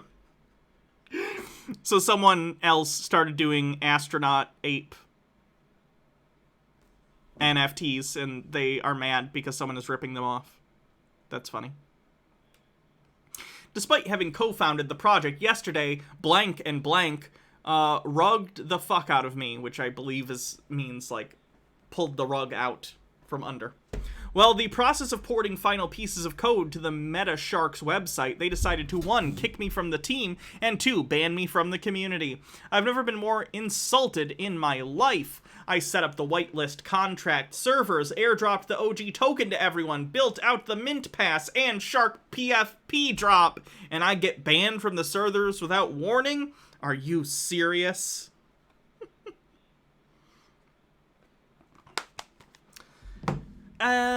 Meek with 30 bits says, I lost a lot of respect for Vosh yesterday for making an NFT. I expected this from Destiny, but Vosh, I try not to touch the Vosh stuff. Here's something, here's what I've learned from being in this sort of Twitch area.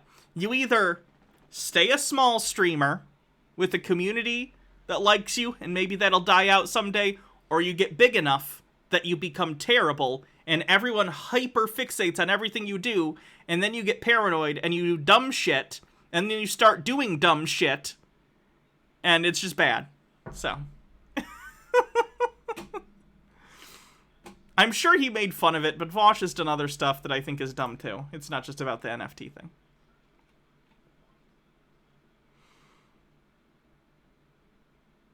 Wow.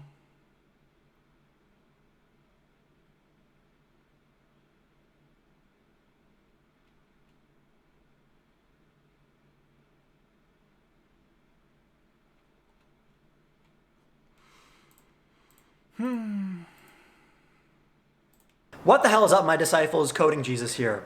In today's video, we're going to be looking at the wild world of NFTs, non-fungible tokens. He made an NFT, it was a joke. Oh, he didn't actually mint one, he made something that looks like an NFT. Daddy Sume says, oh, hi Hannah, KOTOR 1 on Switch today. Okay. I'm going to be taking a look at one particular... I don't have an interest in playing KOTOR. Particular project that I actually haven't looked at before this video. That project is Decentraland. But hey, Coding Jesus, before you get into Decentraland, before you get into the nitty-gritty here, what the hell is an NFT? An NFT stands for non-fungible token. It's a cryptocurrency that represents digital scarcity or ownership of a scarce digital asset. For example, I have a digital art piece, pixels on my monitor, and I'd like to sell this digital art piece. I can issue something called an NFT. Now, an NFT is a token on my art piece, and each token represents a share of ownership. If I have 1,000 tokens for my digital art, then each token represents 1/1000th of ownership or rights over my digital art. That way I can monetize and sell my digital art online to anybody who wants. Now, I can mint 1,000 tokens that represent ownership for my art. I can mint 1 token that represents ownership for my art. I can mint 10 million, it doesn't matter. But it's non-fungible in the sense that 1 token for Coding Jesus' art piece is not interchangeable with 1 token for some other YouTube channel's art piece.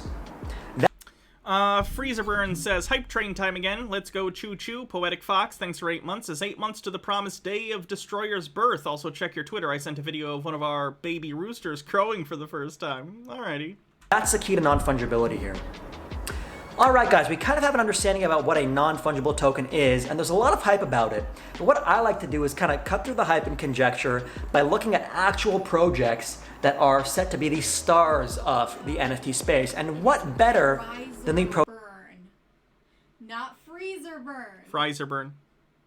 You've done that for hours. Project Decentraland. Now, Decentraland has a coin called Mana, and Mana is used to purchase things in-game. That can be a plot of land, or a hat, or whatever for your character. Now, there's a lot of hype around Decentraland, so I actually want to take a look at what's going on in Decentraland to see whether it's worth the hype. So, all on board, let's get ready to actually take a look at what Decentraland is.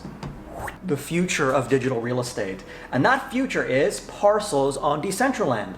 So you see this guy selling this 1 parcel for around 10 million mana, okay, a decent price for a digital piece of thing. So, okay, it has a road adjacent to it, which is nice. And this is 10 million mana, so that's around 5 million US dollars. Now, this is actually what he's selling over here, this parcel of land. And I'm actually curious to see what the hell he's selling here. So let's go ahead and jump in. Okay, we're gonna jump in here. Enter as guest, because I don't have an account. 3 hours later. And we're in. Welcome to Decentraland. Press C to open, press V to switch. Okay, I got it. Alright, so we're at the future of digital real estate. Wow. Oh god, why is the frame rate so bad? It's not even a complex game.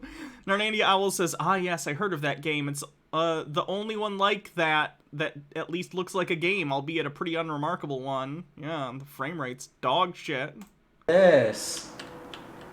A circly smiley heart thing. This is a future.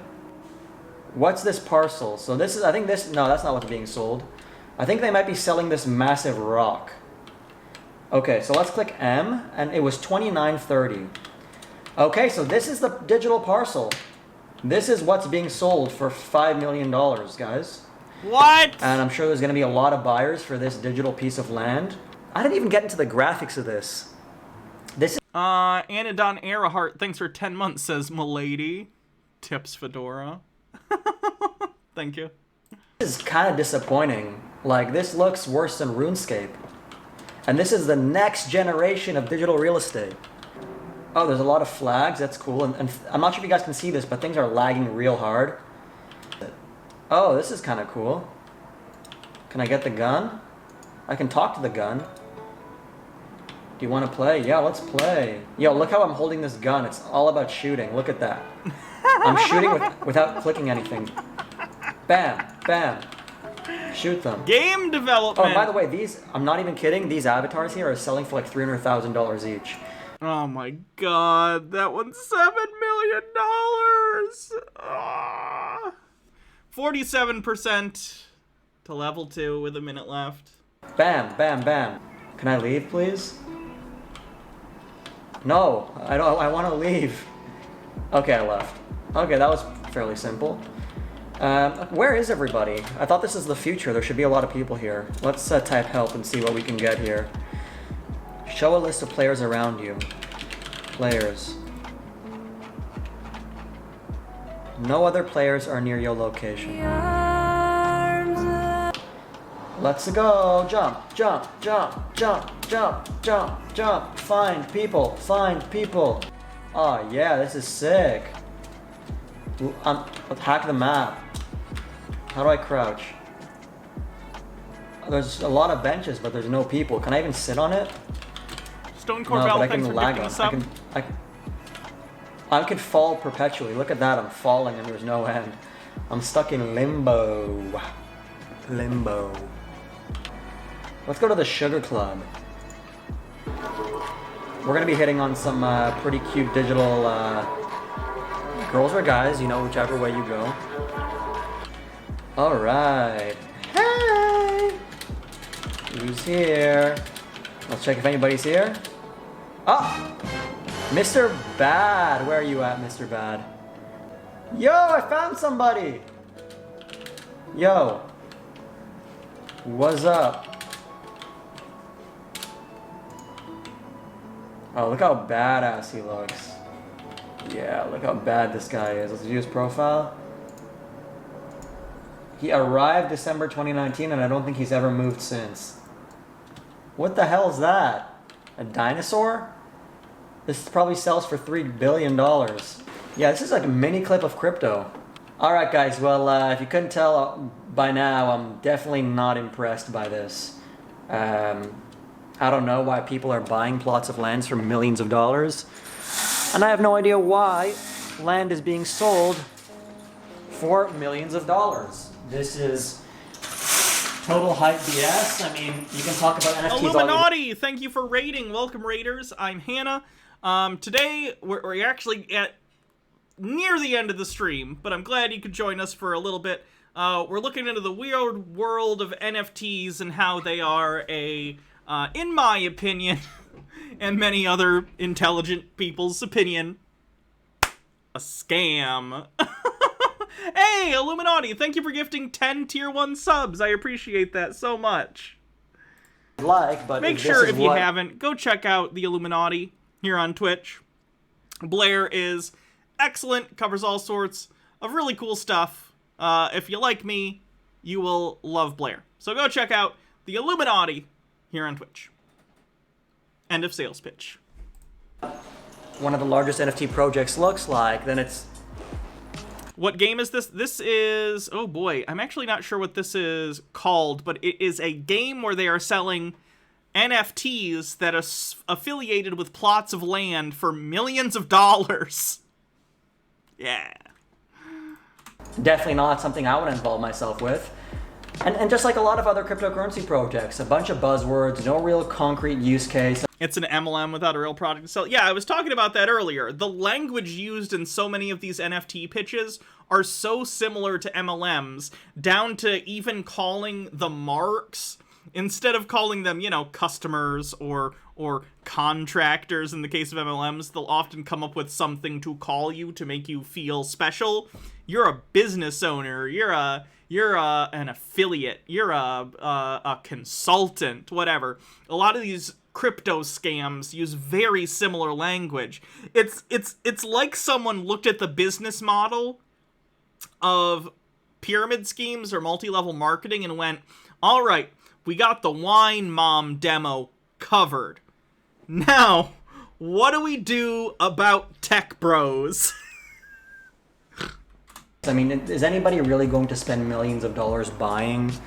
If Lularoe can figure out how to start selling, like, NFT leggings, they'll have the whole market covered. Plot of land in this game. I don't even know how to get out. Like, do you think 30-year-olds are going to buy plots of land here for any reason other than speculating on somebody eventually using this, whatever the hell this is?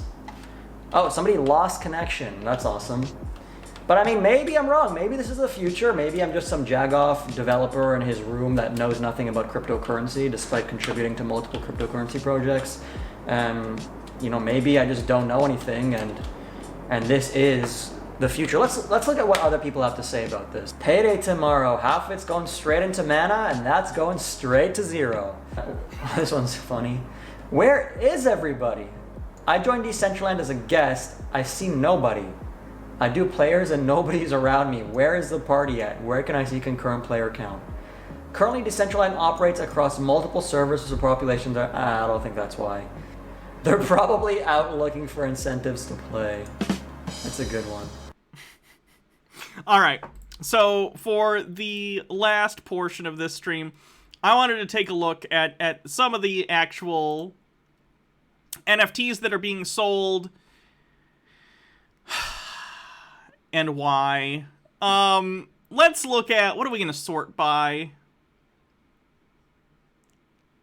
Of course, we gotta sort by highest price to lowest price, right? What in the world are they selling on... This is one of the largest NFT spaces to buy and sell on the internet. This is called OpenSea.io. Let us take a look what and for how much they are selling these NFT things are. At this point, at these high level, I don't even think it's just art. I don't know, though. There's not even a description? What does this even mean? I don't even know what this means. Runs on X2. Current price, 5,000 Ethereum, aka $23 million. Hydrate. Will do. I don't even understand what is being sold here for $23 million. .crypto? Is that it? It's a domain? They're selling a domain? What is it? I don't understand. Titles? You can buy titles for $23 million? The world of titles created by developer team. What the fuck? What does Conservapedia say about NFTs? I have no idea. I'm assuming some of these are people trolling the NFT people. Because look at this. This is like a game over thing for $23 million. You know? Who the fuck is buying this? Although I would say that about all NFTs, so who knows? Here's one that actually sells. This is one of those monkey things, those lazy apes or whatever they're called. This is a bundle of a bunch of these apes, and this is selling for $23 million, and the website can't even load the picture for me yet. Oh, it's coming. There we go. So for $23 million, you get this ape, this ape, this ape, and this ape. You can get these apes for the low price of $23 million, or, alternatively, right-click, save as, shitty monkey thing, save. I saved that one as a PNG. It's higher quality than a JPEG, so I'm protecting my future retirement assets. You know how it is. These are also ones that sell regularly, are the, like, ones like that. Alright, let's take a look at some of the cheaper ones, just because a lot of these are going to be joke ones. Because they're listed at literally the highest price possible. So let's look at recently sold. This way we will know these have definitely been sold. Okay? What NFTs have been sold recently? Okay. Here's a art of a bottle of sriracha. It's a GIF that will load at some point, maybe, of a bottle of sriracha, and it sold! It sold for $1,184. Who in my chat? I'm gonna guess there are a decent number of people in my chat who, if someone handed you $1,100, it might not be life-changing, but it would be maybe year-changing. Maybe you have a big bill or something that you need to buy. I don't know. You have a debt or something. Most people in the United States, you hand them $1,000. That's something, you know? I mean, a lot of people in the United States, you hand them 50, but I mean, you get it. Money's money. But this is $1,100. And someone spent $1,100 on this picture of Sriracha, which I am now right-clicking and saving. Like, it doesn't even feel like... It feels like I have a moral obligation to save these for free. You know what I mean? It feels like... It feels like you have to, almost.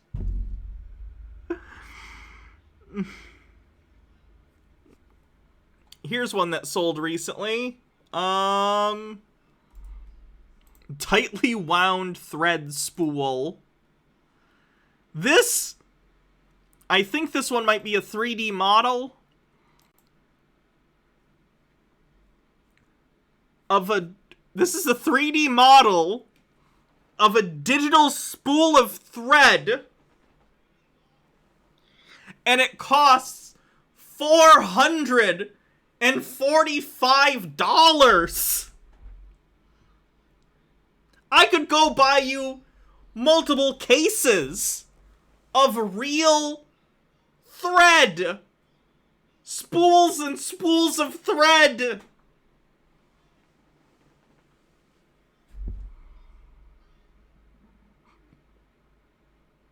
And Owl says, I wouldn't accept an NFT if they paid me $1,000 to do it, never mind paying for it.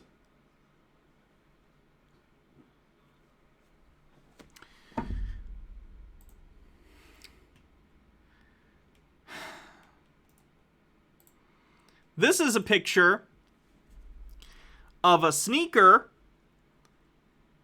next to a digital representation of a poison symbol and a pot leaf. And this sold for more than it costs to buy a PlayStation 5. $473.99. Sky Comet Fallen says, who buys this shit and why? Because they plan to resell it to another person for more money. It's a pump and dump. They're trying to buy it in the hopes that someone stupider will come along and buy it for a higher price. Bloodwine says, you're experiencing the natural human impulse to dispose of garbage. Oh. This is awful. I hate this. I hate. All right, here's it's like Tony the Tiger, but if Tony the Tiger was a top, because maybe it's just me. I get vibes that Tony the Tiger is a bottom. He might be a power bottom, but he's a bottom. This is Tony the top, and I just wanted to load the fucking picture, please, for the joke. This site doesn't respect my comedic timing at all. Probably bought by an alt of the person who bought it to artificially inflate the value. Oh, that's definitely happening. People with multiple wallets buying things, trading them for what appears to be more money to give a trail and an idea that it will be worth more money, and selling it to someone else who looks at the chart and goes, oh, well, they sold it for a profit, so I can too. Anyway, so it's Tony the Tiger, but a top, and he's culturally appropriating some sort of indigenous headdress, so... That's, questionable.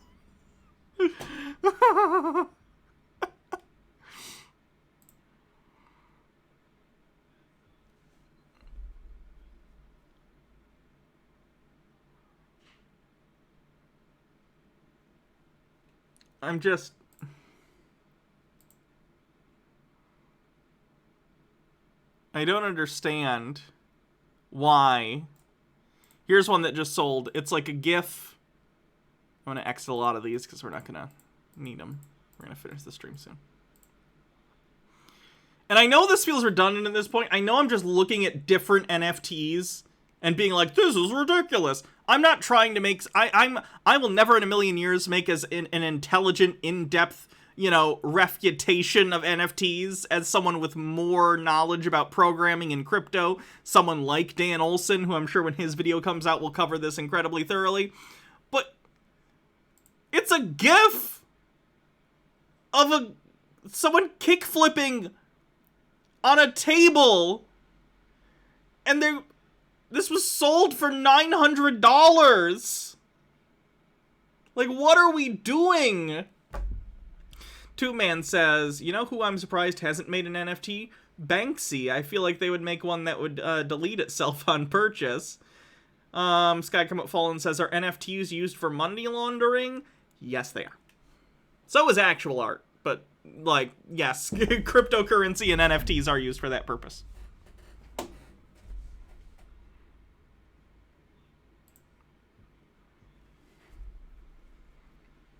I'm trying to find a relative... I mean, they're all expensive, but I'm trying to find, like, the most ridiculously expensive I can find of the recent purchases.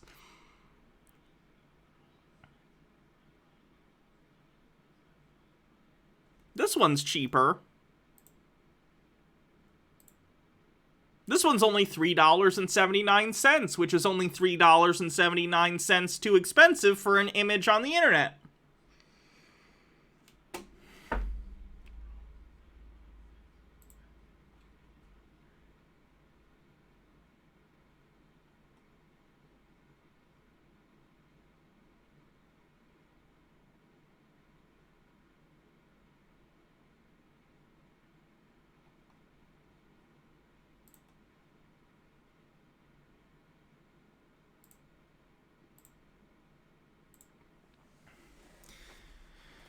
One sec. Let's go back to the ridiculous ones and take a look. And not look at bundles, because the bundles were, you know.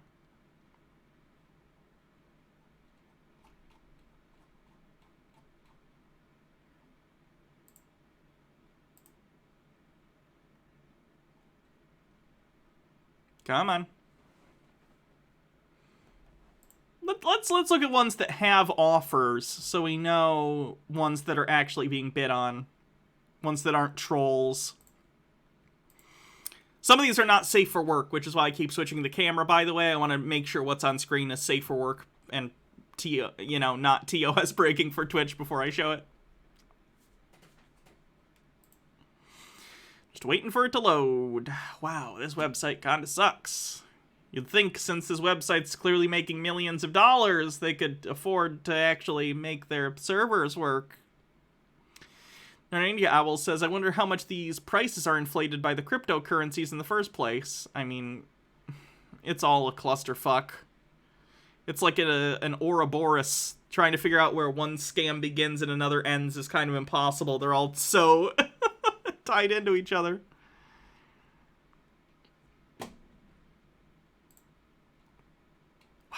These will not load. Okay.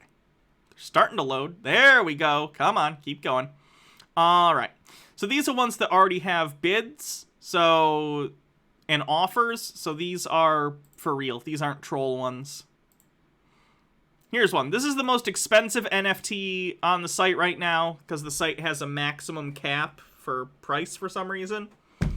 I mean, it's not like it's an unreasonable cap. It's $23 million. So... this piece of art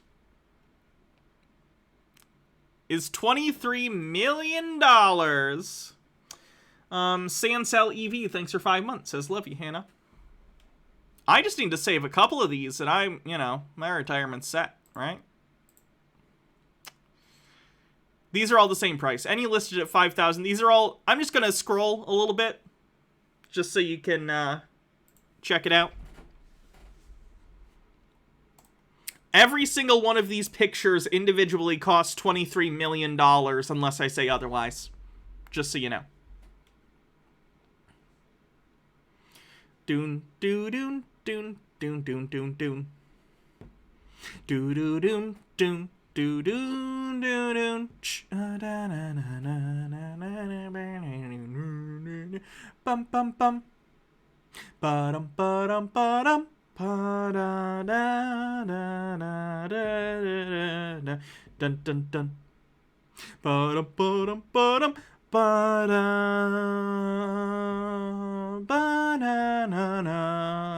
have you seen anything that looks like it's worth $23 million so far? I'm just checking, because I have not. Let's do recently sold, and then we will look at... What's the minimum? What's the minimum price we should look for ones that were recently sold?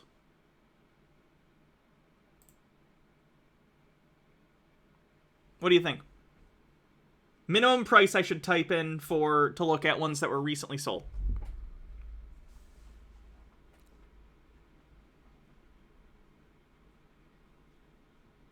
$1K? Pfft. Child's play. 5,000. Let's look at recent ones that have sold for at minimum $5,000. It's loading.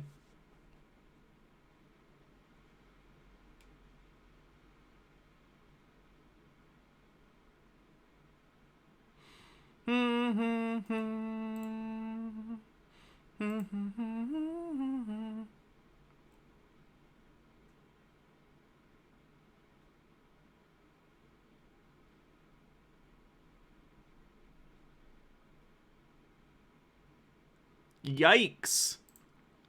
So some of these, I believe, are ones that have sold for 5. Why is it like this? No, hold on. Let me double check something. Why is it being like this? Unless these are all people selling at a loss.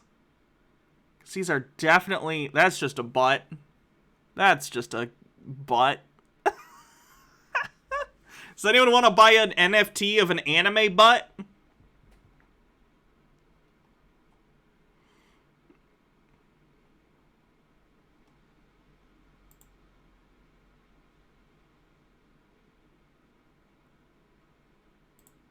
Let's make it 10,000.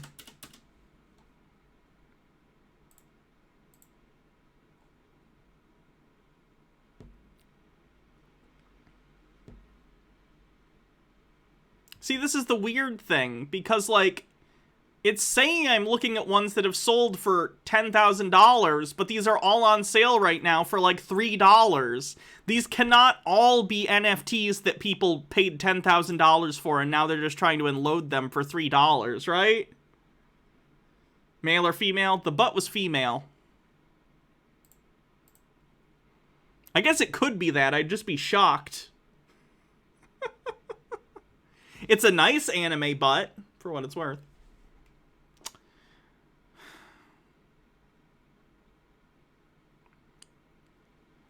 Long-ass tape measure. Okay, here's one that sold recently.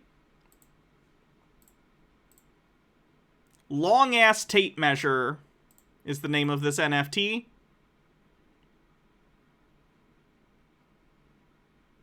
It is selling and has sold for around $20,000. And this is, I believe, a 3D model of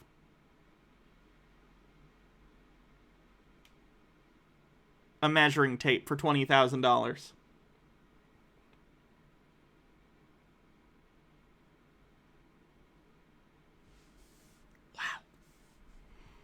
That is incredibly stupid.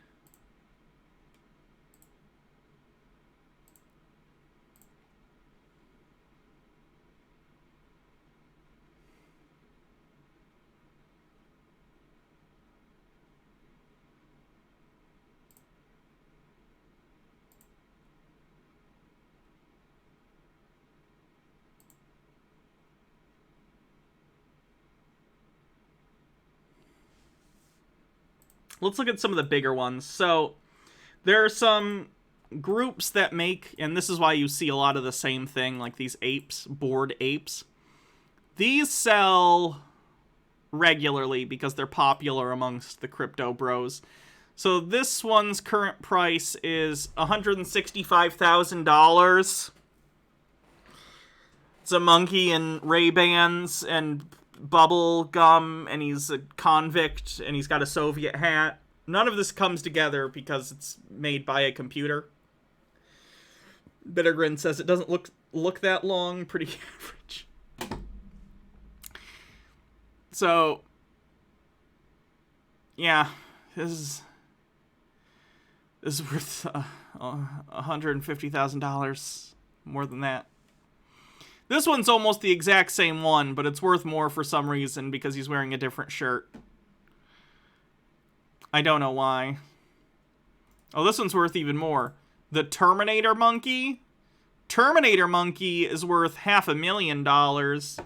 Does anyone want a Terminator monkey? Because I can email this to you. I can right-click and save it and not pay $500,000 for this picture of a monkey.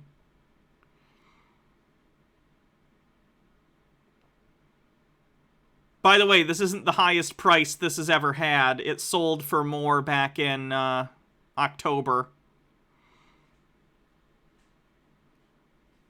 Right now it's selling for... Yeah, no. This is dog shit.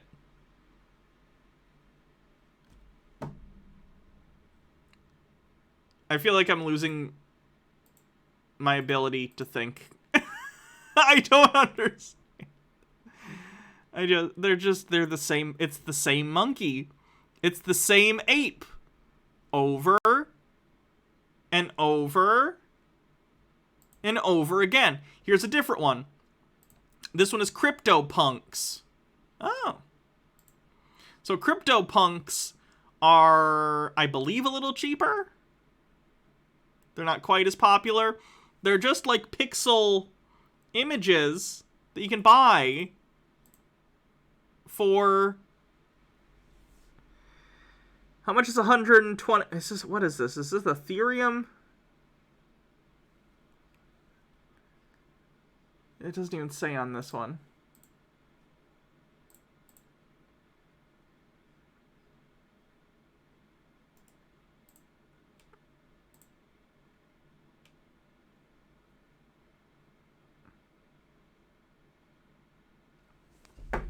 Why? I don't know. So that's NFTs. NFTs are stupid. And you shouldn't use them. Or buy them. Not that, you know, me and most of my chat are not in a position to buy an NFT even if we want it. But don't buy NFTs. They're a scam. And most people are going to end up losing their money. Many already have. In fairness, a lot of these people are crypto bros. And I don't care about them. Princess Amelia says maybe that's how they work. NFTs impair your ability to think until you're willing to blow $500,000 on this stupid shit. Maybe.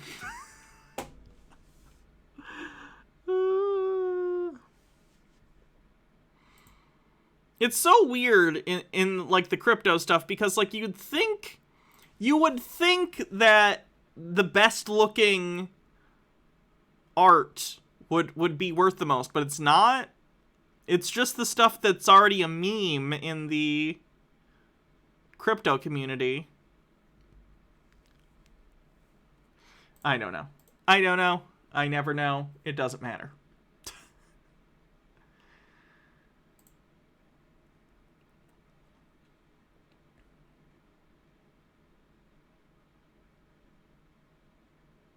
Wow, my internet is just shit in the bed. What is going on?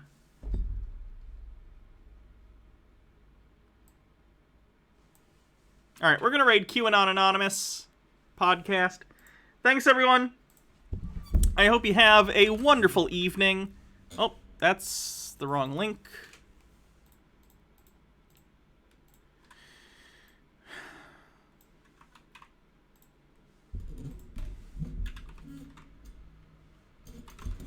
Alright, everyone. There we go. Have a wonderful evening. I'll be back tomorrow for probably Chud Watch or Tinfoil. I don't know. Whatever will get the taste of the tech bro out of my mouth. Phrasing. Okay. Good night, everyone. Imagine I told a better joke to end on that has nothing to do with implying I suck dick. Okay. Good night.